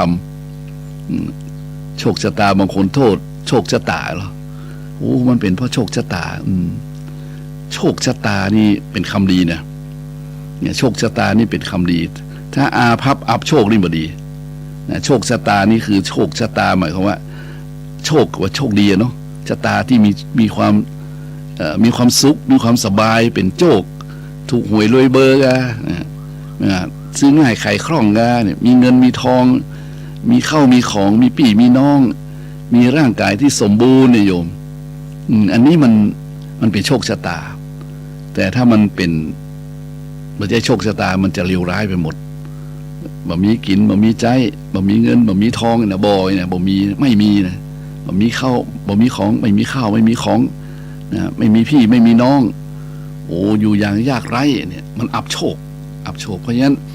โชคชะตาอยู่ที่ตัวเราทำนะเฮาพอจะญาติโยมหลาย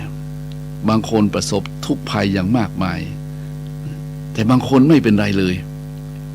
เนี่ยอาตมาก็เลยเขียนว่ากุศลกรรมของเราบรรเทาทุกข์ภัยเนาะโชคชะตาอยู่ที่ตัวเราทำกุศลกรรมของเราบรรทุก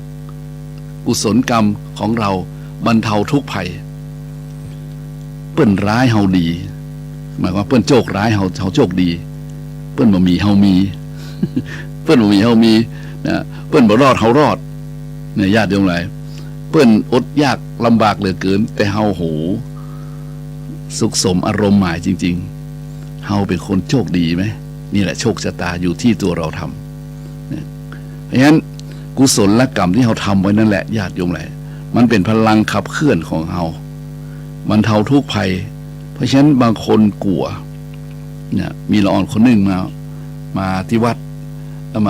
มากับพ่อกับแม่เพิ่นละอ่อนม.1อะละอ่อนม.1ก็ว่าป.6ม.1ม.2เนี่ยหนูกลัวตกนรกเนี่ยพ่อมึงเลยบอกว่าตุลุงบอกให้ลูกของกันว่าถ้ากลัวตกนรกทำยังไงเนี่ยมันสนทนากันนี่โยมละอ่อนมันป.6อะป.6 ม.1เนี่ยนะเป็นละอ่อนไม่ยิงยังบอกหนูกลัวตกนรกละอ่อนคงไปดู YouTube มาเนาะนรกมันน่ากลัวหรอกคงคลิกเข้าไปดูแล้วพ่อก็เลยเสริมว่าตุลุงช่วยแก้ไขปัญหาทางจิตที่ละอ่อนกันว่าข้อคิดกันไว้ว่าตกนรกทำอย่างไรในขณะนั้นตามมากันนึกได้เรื่องเดียวโยมนึกเรื่องสีเนี่ยเดียวฮะสีเลนะสุขติงยันติเนี่ยนะกุศลกรรมอย่างอื่นหนูจะมาบอกไว้เนาะถ้าหนูกลัวตกนรกรักษาศีลลูก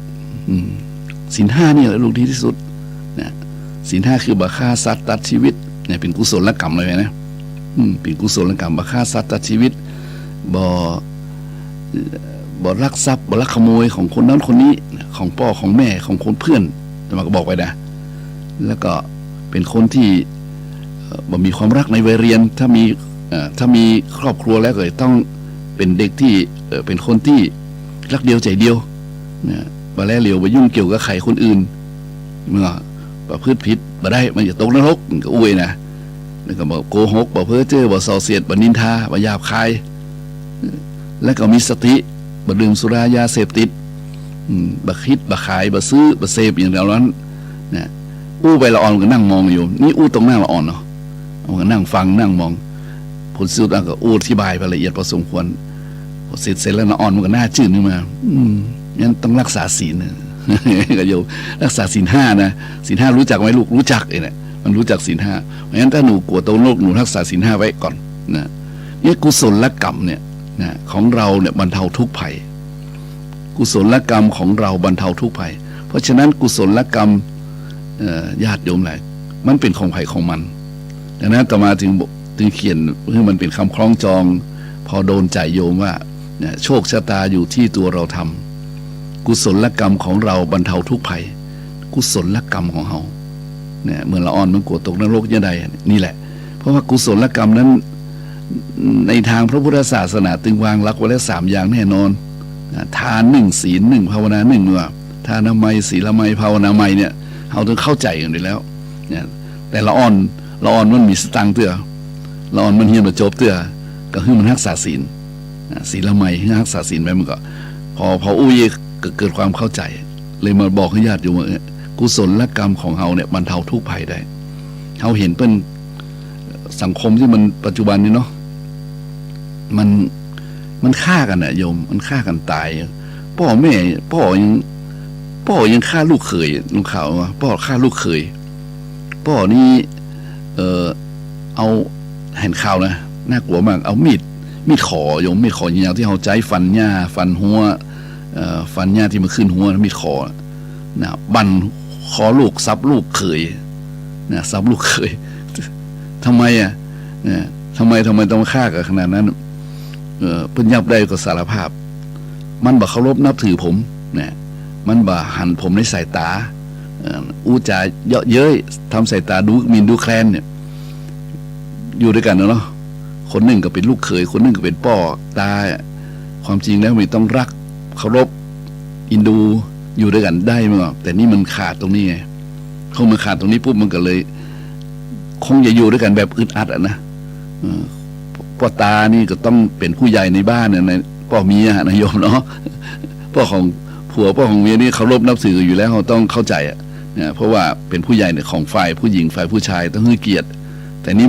มันเกิดกระทำแบบนี้ขึ้นมาก็เลยบัดสามารถจะทนทานได้ตอนนี้ก็คงติดคุกนะแบบนั้นเป็นต้นนี่มันตกนรกอ่ะมันตกนรกทั้งเป็นเพราะฉะนั้นกุศลกรรมที่เราทำไว้ก็ดีญาติโยมหลาย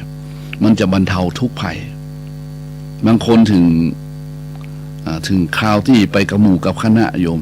คนอื่นเป็นลำบากคนอื่นเป็นเจ็บบางคนตายนะโยมแต่กุศลกรรมคุ้มครองตัวเขาไว้รอดมาได้นะรอดออกมาได้เพราะฉะนั้นอันนี้อู้กันเตือนใจไว้นะว่า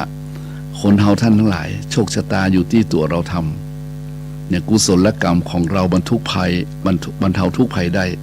นะดังนั้นปัจจุบันนี้จึงบอกอดีตและอนาคตได้หมายความว่าถ้าใครทำกุศลและกรรมมาอย่างดีในอดีตปัจจุบันนี้พอเถอะโยมคนใดที่ทำกุศลและกรรมไว้อย่างดีนะไว้อย่างดีหมายความไว้อย่างดีคืออย่างดีอะที่ตัวเองทำไว้ในอดีตชาตินี้ก็ตามอดีตชาติที่แล้วก็ตามนะชาติทัดไปก็แล้วตามนี่นะปัจจุบันนี้เขาจะเป็นคนที่ได้สิ่งที่ดีนะที่ถูกใจที่ชอบใจทำให้มีความสุขสบายเนี่ยสุขกายสุขใจนี่พูดว่าหน้าบุญนะหน้าบุญที่ได้ทำไว้อันนี้อู้ถึงคนที่เชื่อเรื่องบุญเนี่ยคนบ่เชื่อก็บอกว่าจะว่าได้นะอู้ถึงคนเชื่อเรื่องบุญคุณโทษอู้ถึงคนเชื่อมีศรัทธาเชื่อเรื่องอดีตชาติอดีตกรรมเหล่านี้นะอดีตชาติอดีตกรรมที่คุณทำมานั่นแหละปัจจุบันนี้มันบอกคือเห็นเลยว่าคุณอยู่ดีสบายนะเฮาอยู่ดีสบายนะสุขกายสบายใจบ่มีโรคภัยไข้เจ็บล้วนแล้วเป็นสิ่งที่ดีงามแต่คนอื่นเนี่ยญาติโยมแหละเนาะได้ก็ว่าถูกใจ บ่เปิงใจตุกใจเนี่ย3 วันดี4 วันไข้ญาติโยมมันเป็นกรรมเป็นเวรมันเป็นกรรมเป็นเวรอย่างไหนเฮาก็บอกว่าแต่มันบอกให้เห็นว่าเฮาอาจจะประพฤติอกุศลกรรมมาก็ได้บ่อาจละธรรมะว่านะเพราะว่าปัจจุบันมันบอกอดีตแล้วเนาะอดีตเฮาทำมาดีเฮาจึงได้มีความสุขสบายแต่อันใดที่มันบ่สบายมันเป็นทุกข์ก็แสดงว่าอดีตเฮาทำมาบ่ดีละเพราะฉะนั้นเนี่ยเฮามาถึงตรงนี้แล้วเนี่ยเฮาจะเงี้ยจะใดเพราะว่าปัจจุบันนี้มันส่งไปถึงมันส่องได้ทั้งอดีตและส่องได้ทั้งอนาคตดังนั้นขอให้ท่านทั้งหลายญาติโยมทุกคนเนาะมันสร้างกุศลกรรมไว้นักกว่าอกุศลกรรมดีกว่าสร้างกุศลกรรมไว้นัก ดีกว่าไปสร้างอกุศลกรรมคือบาปกรรมทั้งหลายสร้างไปทับถมซับซ้อนไปเนี่ยหมายความว่าคือทำไปบ่อยๆ เพราะอย่างญาติโยมเลยเขาพอคนอื่นแล้วเปิ้ลบ่มีโอกาสดีเต้าเฮา คนอื่นบ่มีโอกาสดี ขออภัยญาติโยมต่างประเทศข่าวดูต่างประเทศโอ้โหญาติโยมนะบ้านเมืองพังทลายข่าวต่างจังหวัดก็มีกันนั่นกันโยมมันเดือดร้อนวุ่นวายกันทั้งภัยธรรมชาติที่มันเกิดขึ้นนี่นะ บ้านแตกสลายขาดสงครามก็มีอยู่นะโยมตอนเนี้ยแต่เฮา เฮาบ่ค่อยตื่นเต้นกันไปละ เพราะมันดูบ่อยนะโยมเนาะเราบ่ค่อยตื่นเต้นแล้วมันยังเกิดอยู่นะเพราะยังยิงกันอยู่เพราะยังเครื่องบินยังลบกันอยู่นะต่างข่าวต่างประเทศเขาไปดูต่างประเทศญาติโยมทั้งที่มันยิงกันบ้านเขาก็มีเหมือนกันเนาะกลุ่มต่างๆทางภาคใต้ก็ฆ่ากันตายแต่ส่วนใหญ่ญาติโยมเลยเฮายังรอดปลอดภัยอยู่เฮายังโชคดีอยู่ไงเพราะฉะนั้นวันนี้อู้ถึงว่านะเฮาโชคชะตาอยู่ที่ตัวเฮาเพราะฉะนั้นตอนนี้เราต้องไขว่คว้าละโยมเอาโอกาสเอาวิกฤตเป็นโอกาสเพราะเฮามีความโชคดีที่เฮายังอยู่ในสภาวะยังอยู่ในสิ่งที่เรียกว่าสัพพยะสัพพยะนี่หมายถึงสิ่งที่สบายอยู่สภาพที่เอื้อสิ่งที่เกื้อกูลนะสิ่งที่ทำให้เฮานั้นอยู่ดีสามารถพัฒนาชีวิตได้อยู่เพราะฉะนั้นเฮาท่านทั้งหลายเฮายังโชคดียังได้อยู่ถิ่นที่สัพพยะเนี่ยหมายถึงสิ่งที่สบายอย่างเช่นภูมิประเทศ โยมเห็นก็ตั้งแม่สายตั้งเจียงไฮ้มาถึงแล้วตั้งที่น้ำเก่าน้ำล้นน้ำท่วมมาแล้วโยมเนี่ยเฮาบ่ใช่ว่าเพิ่นเหล่านั้นเฮาบ่ได้ซ้ำเติมไผแต่เฮาบอกว่านี่คือผลของกุศลกรรมที่เฮาท่านทั้งหลายบ่เจอสภาพอย่างเปิ้นทั้งหลายเหล่านั้นนี่ต้องเข้าใจนะโยมกุศลกรรมที่เฮาทำไว้น่ะทำให้เฮาบ่ได้ไปอยู่ในจุดนั้นนะถ้าเฮาได้ไปอยู่จุดนั้นเราจะรู้ว่าโหอย่างที่เปิ้นให้เปิ้นหุยนะว่าสมควรละเนาะมันมาแหมแล้วเนี่ยนะมันท่วมแหมแล้วเนี่ยปีแล้วยังบ่ได้เงินเตื้อยอ่ะไม่ว่าโยมปีแล้วยังซ่อมหมดแล้วเตื้อยอ่ะนั่นก็น่าหันใจนะโยมใจเขาใจเราตกตาเปิ้นเป็นดีไข้หัวตกตาตัวเป็นดีไข้ให้เรื่องบุญบาปในโยมเรื่องกรรมนี่นะเพราะฉะนั้นเฮาหลายๆคนตอนนี้อยู่ที่อันเหมาะสมปลอดภัยเพราะฉะนั้นอย่าได้ประมาทอยู่นะสัพพยะที่ดีที่งามของเฮาบ่ได้อยู่ใกล้แผ่นดินไหวสะเทือนเรือนลั่นเฮาบ่ได้อยู่ใกล้เขตภูเขาไฟมันเฮาบ่ได้ไปอยู่ที่น้ำมันท่วมอย่างรุนแรงเฮาบ่ได้ไปอยู่ที่เขตอันนี้เพิ่นว่าเขตไฟไหม้เขตอย่างทั้งหลายเรานะเขตภัยพิบัติอันนี้ถือว่าเฮาอยู่ในที่เหมาะสมปลอดภัยด้วยกุศลกรรมที่เราทำไว้โยมเนี่ย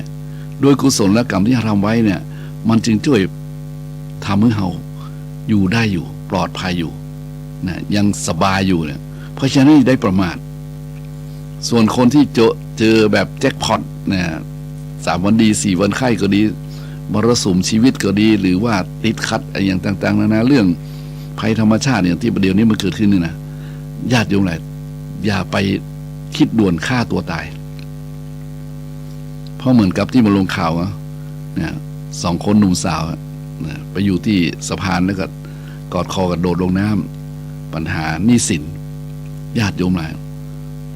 อาตมาคิดว่าเราต้องสู้กับชีวิตเราต้องใจสติสตังตั้งใจให้มั่นนะบุญกุศลที่เราทำไว้นะกับบาปกรรมที่เราทำไว้กำลังให้ผลถ้าบาปกรรมทำให้ผลเราก็ต้องทนเอานักๆเรามันก็เข้าใจมันยากเหมือนนะญาติโยมแต่เนี่ยได้มันเนาะอันนี้อู้ให้กำลังใจทั้งญาติโยมที่ประสบภัยนะทั้งประสบภัยทั้งอย่างก็ต้องทนอด อดทนนะก็สู้กันอยู่ต่อไปทีนี้พูดถึงคนโชคดีอยู่ที่อันเหมาะสมปลอดภัยก็อย่าได้ประมาทเนาะอย่าได้ประมาทสองเป็นว่านะแหล่งอาหารที่ดีญาติโยมหลายเฮาหันปัจจุบันนี้บ้านเฮาเมืองเฮาไปได้ฝนตกดีเนาะผลไม้โยม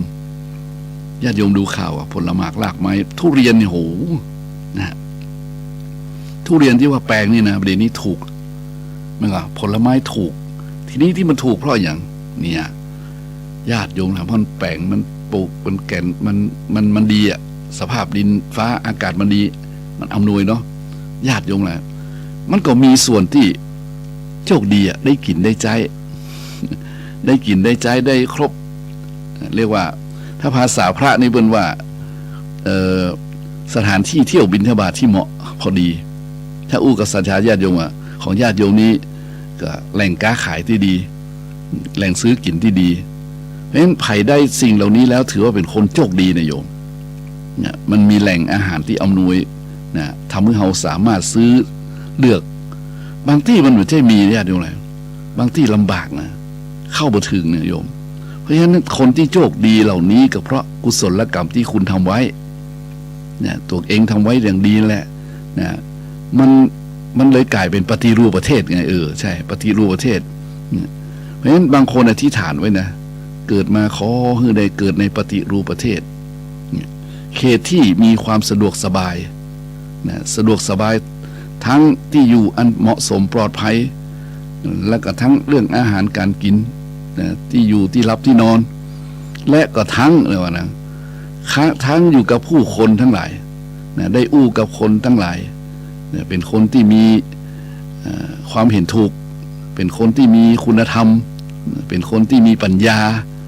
อยู่ได้ใกล้บุคคลเหล่านี้มันร้อนมันเย็นโยมมันก็เพราะว่าบุคคลสัพยะปะน้องนะบุคคลสัพยะเป็นบุคคลที่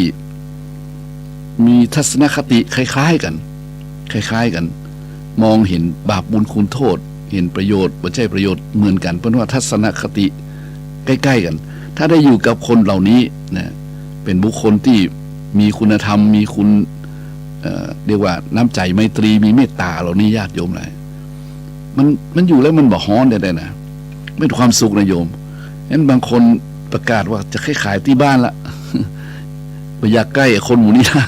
งั้นก็คนหมู่นี้อู้หมูเรื่องเลยผมว่ามันโลกนี้ไม่ใช่บังเอิญหรอกคุณโชคร้ายคุณท่อเหตุใดเอามาอู้ถึงว่าจะมาเจอสภาพอย่างเนี้ยมาเจอใส่คนที่บ่ถูกกันว่าอู้หมูเรื่องว่ามีคุณธรรมแบบนี้มันปวดหัวนะบางคนขายที่บ้านขายไม่ได้โยมมันลงทุนไปเยอะละจำเป็นต้องอยู่นะจำเป็นต้องอยู่เพราะฉะนั้นนี่ก็เป็นบาปกรรมเหมือนกันนะเป็นคนโชคดีเหมือนกันนะเพราะฉะนั้นคนเฮาที่ฐานไว้โยมเนี่ยที่ฐานไว้แล้วเฮาได้อยู่กับคนที่ดีนะเฮาก็มีความสุขไว้ปลอดภัยอุ่นใจเหมือนกับโยมดูนะบุคคลที่เหมาะกันและยิ่งได้อยู่ใกล้คนที่มันมีเรียกว่าธรรมะ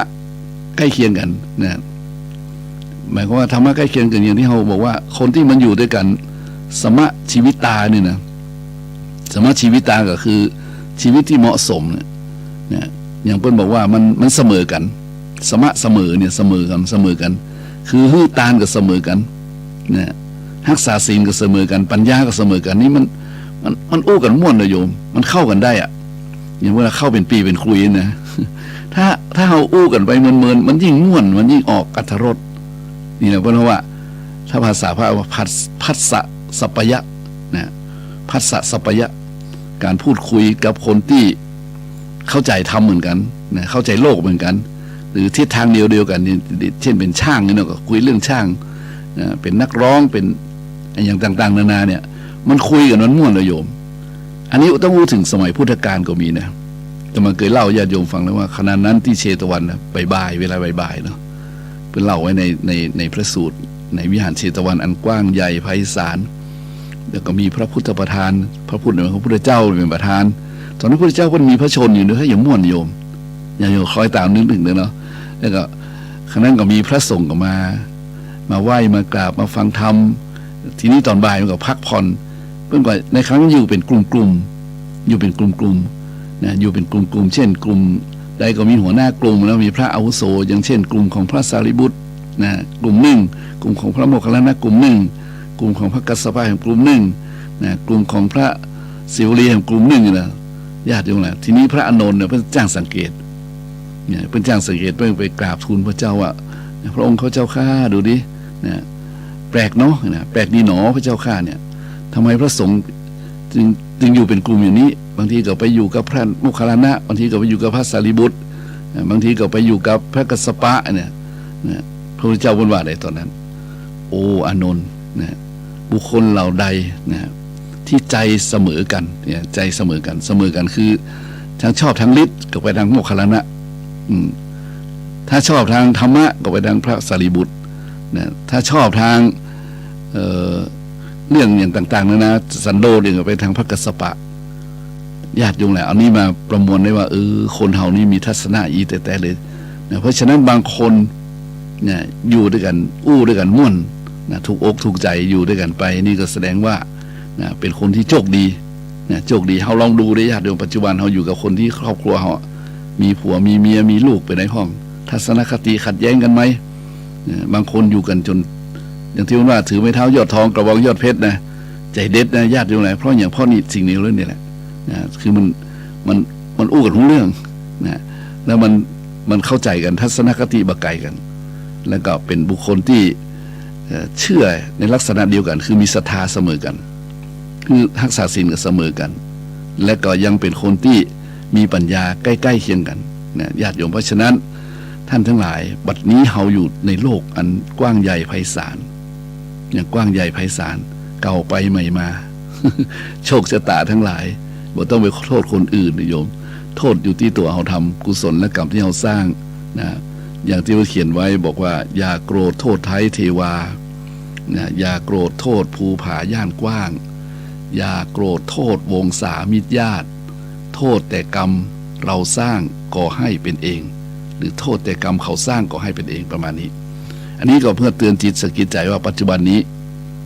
ญาติโยมทั้งหลายเฮาท่านทั้งหลายจะต้องเตรียมเนี่ยเตรียมตัวเตรียมใจ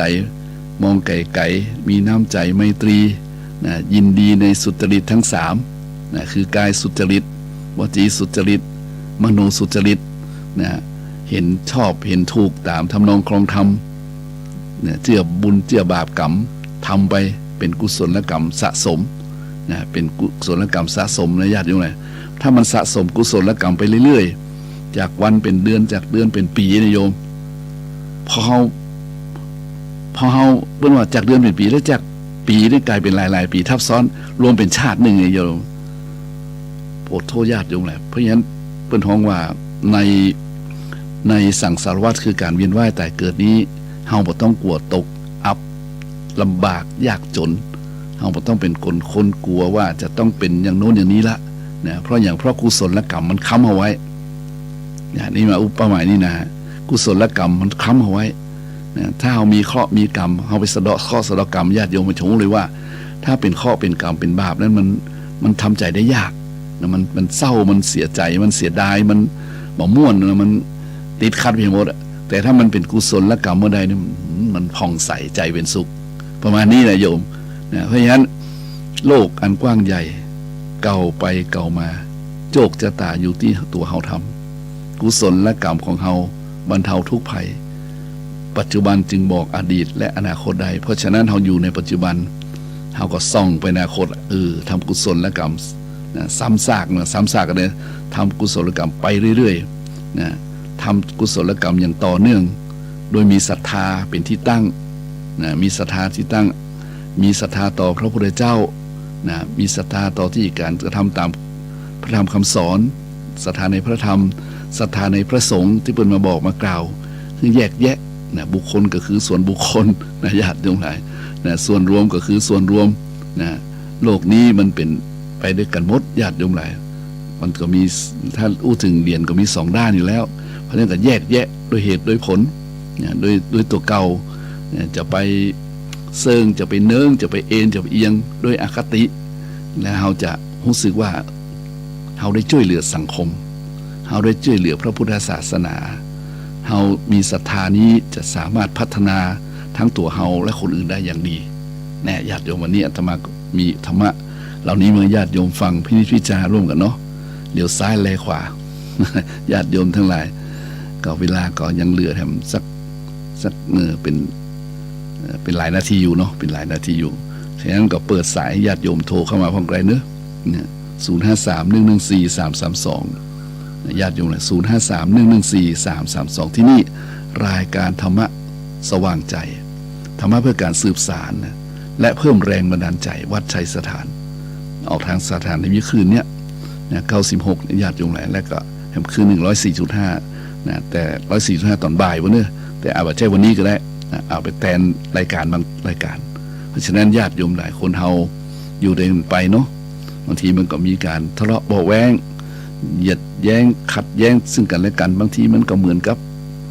นะมันอยู่ด้วยกันนะญาติโยมหลายมันธรรมดาบางทีก็ชอบพ้องกับชอบพ้องกับอดเอาละโยมนะเฮาจะต้องมาเรียกว่ามาเกิดความเครียดซ้ำซ้อนเกิดความอย่างขึ้นมาแล้วมันทำให้เกิดเป็นว่ามันเป็นคนซึมเศร้าอ่ะบางคนเป็นคนซึมเศร้าเลยนะโยมเนาะเพราะฉะนั้นรับสายในโยมสะดุ้งเจริญพรโยมเอาไว้จ้าเจ้าว่าจะได้ยายเจ้าใครที่เกิดไม่ซ้ายเนาะก็ยังโชคดีก็ไปเกิดกันกาซ่าเนาะแม่นยายตันสมัยเนาะแม่สายดีกว่ากาซ่าเนาะน่ากะยายไข่อนุรักษ์กำบะเก่าอนุรักษ์อันข้าวห้ำกับข้าวห้ำบะเก่าเลยเจ้าวันนี้มีเรื่องอย่างเอาเลยเอาเรื่องของ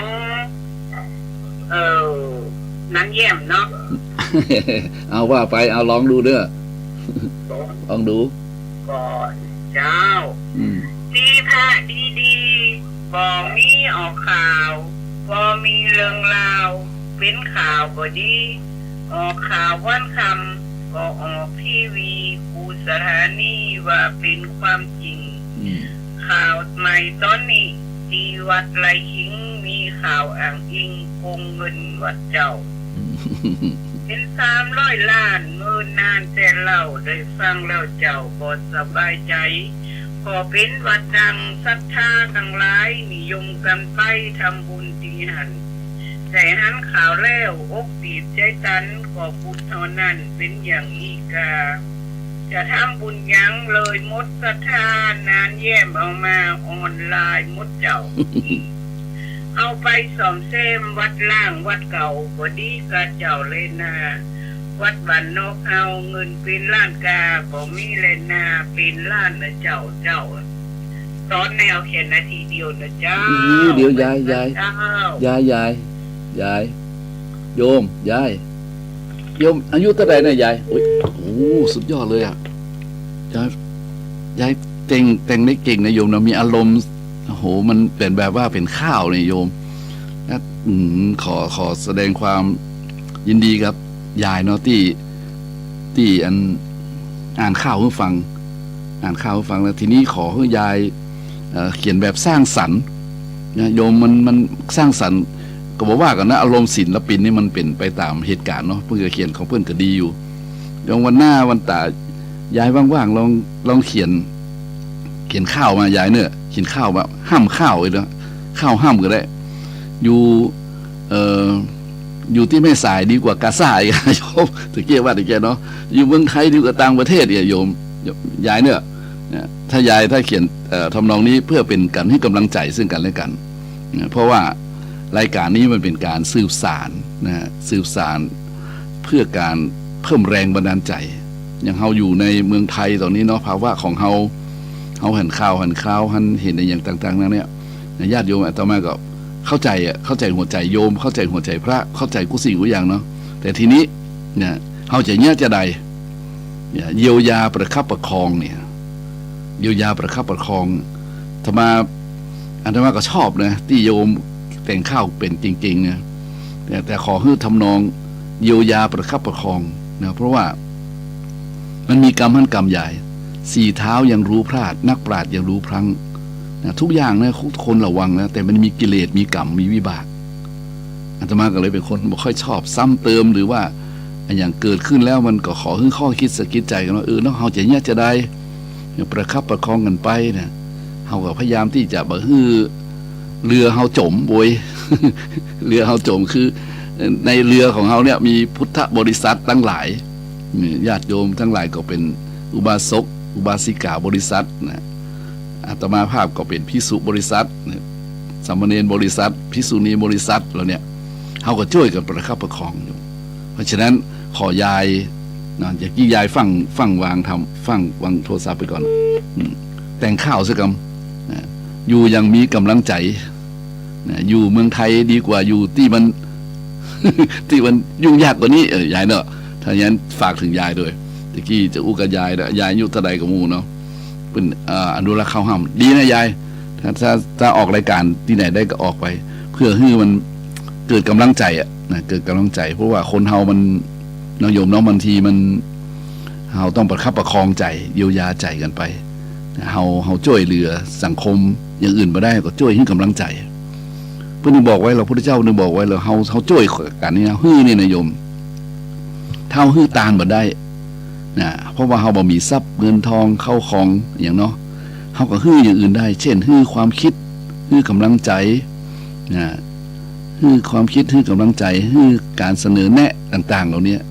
นะมันเป็นการประคับประคองเป็นการเยียวยาสังคมเลยเพราะฉะนั้นอาตมาก็คิดว่าเฮาอยู่เมืองไทยน่ะดีแล้ว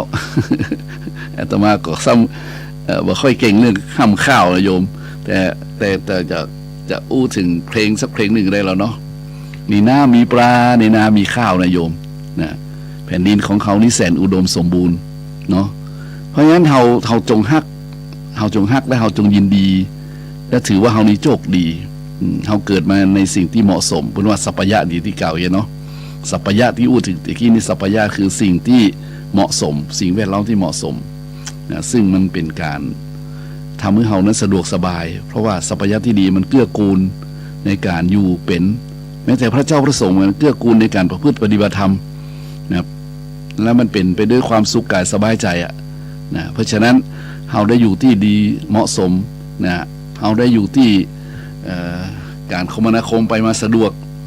เฮาได้อยู่ที่ใกล้คนดีคนบ่มีปัญหาคนสร้างประโยชน์คนที่เป็นผู้รู้ครูบาอาจารย์คอยชี้แนะชี้นำเฮาได้อาหารที่ดีอากาศที่ดีเฮาได้สิ่งที่เหมาะสมนะญาติโยมเนี่ยจะไปที่นั่นที่นี่ก็ปลอดภัยนะถือว่าโชคดีในโชคดีนี่เป็นหลักเป็นว่าสัพพยะนะคือเฮาได้อยู่ในมุมนี้เป็นกุศลกรรมที่ทำให้เฮาได้พบสิ่งนี้ได้อยู่กับแบบนี้และกุศลกรรมนี้บ่ใช่ว่าได้มาโดยเปล่าบังเอิญนะโดยพฤติกรรมของเขาได้สร้างกุศลมาห้ามใส่กันนะโยมเนี่ยเจริญพรโยมเจ้าตะกี้มันยินดับไปเถอะนะเนี่ยโอ้มันดับไปยายอู้จัดดีในข้าวยายมั้งเหรอแต่งมั้งเหรอยายแต่งแล้วก็ต่อไปก็จะพิ้งนั่นของสวัสดิ์ครูบาชีวิตใจจะเป็นตามเลิงเอาไว้รอบหน้าเนอะเอาไว้รอบหน้าเนอะเอาไว้รอบหน้าเนอะตามกาลการน่ะตามผัดดีตามกระทิงยังอีกได้ออกเตียนคือสีขาวนี่มึนแล้วเนาะอ๋อคือสีขาวกันเนาะแต่คือยายแบบว่าอยู่อย่างสร้างสรรค์นะยายเนอะเขียนแบบข่าวแบบอยู่เมืองไทยดีกว่าอยู่ที่ต่างประเทศที่มีไฟไหม้น้ำท่วมยายเนอะใช่สนุกคาซ่านี่มันเป็นลงอกกันตาย50,000ตายแล้วเนี่ยโอ้เป็นแสนนะเป็นแสนเป็นแสนยายอายุเท่าไหร่ล่ะ78แล้วโอ้เก่งเขียนไว้เถอะเนอะเขียนไว้บันทึกไว้เนอะเอาต้นครัวไว้ให้ลูกให้หลานท่านออกวันพุธยายจะดูข่าวดูทีวีเนาะยายท่านออกวันพุธวันพัดใช่10 โมง 11 โมงเนาะแล้วก็วันยังไง2 วันเนี้ยวันพุธกับวันพัดพอละวันพุธกับวันพัด2 วัน11 โมง10 11 โมงเนอะวันพุธวันนั้นแยกตอนหนึ่งเนาะเจ้าไว้เจ้าจะเลื่อนพรยังมาแล้วใจเธอยกยังมาแล้วใจเธอต่อมากับพูดอยู่ว่าได้ดีเพราะว่ามันอู้กันไปแล้วเนาะออกกันไปแล้วโยมโทรมาเลยตอนนี้เหลือเวลาน้อยนึงนะ053114332แล้วต่อมาใจคำว่าประคับประคองนะโยมเนี่ยเพราะว่าคนเฮามันถึงทำดีก็ดีทำบดีก็บดีไปเนี่ยจะว่าร้ายนินทากาเลเหมือนเทน้ำมันเนาะ เขาก็ว่ากันไปโยมเพราะฉะนั้นใครอย่าโทรมาก็โทรมาได้โยมเนี่ย053114332ที่นี่รายการธรรมะสว่างใจนะธรรมะเพื่อการสืบสารได้เพิ่มแรงบันดาลใจวัดชัยสารพัสน้อยโยมออกอากาศที่สถานีคลื่นวิทยุ FM 96นะในก็104.5โยมเนาะแต่คนละเวลาเด้อวันนี้ก็มาอู้ถึงเรื่องเหล่านี้เพื่อให้ญาติโยมไทยอย่าได้ประมาทบางคนมันประมาทไปเพราะว่าลืมคิดลืมคิงกว่าจะหู้คิงน้ำปิงพอแห้งอาตมากับหู้ยว่าได้ดีโยมแต่เตือนกันเตือนนะพี่หูสองน้องหูหนึ่งน้ำพึ่งเรือเสือพึ่งปลาทยาไซเขาก็คิดดูเราเฮาก็ใจเนาะอยู่กันไปก็เป็นคนไทยเหมือนกันภาษาเดียวกันก็ช่วยกันสมัคคีกลมเกลียวกันเลี้ยวพอซ้ายขวาก็ดูหน้ารู้หลังเนี่ยบางสิ่งบางอย่างก็ให้อภัยบางอย่างบางสิ่งก็ต้องช่วยตักเตือนบางสิ่งบางอย่างก็อย่างไรญาติโยมแหลมมันก็เปลี่ยนไปตามกฎแห่งกรรมเนาะเพราะฉะนั้นเราก็อู้กันแบบเพื่อมันสร้างสรรค์อยู่กันอย่างมีคุณธรรมอยู่กันอย่างมีคุณภาพนะถ้าเราได้อยู่ในกลุ่มสังคมนี้นะอยู่ในสังคมที่คนดีนะมีคุณธรรมเลยนะแต่มาว่าเขาจะเป็นคนที่โชคดีนะรับก็ดีฝันก็ดีไม่ต้องระแวงภัยโยมต้องระแวงภัยเนี่ยฉะนั้นวันนี้ก็ขอท่านทั้งหลายมีความสุขกายสบายใจยุ่งมันคนยืนเนื้อ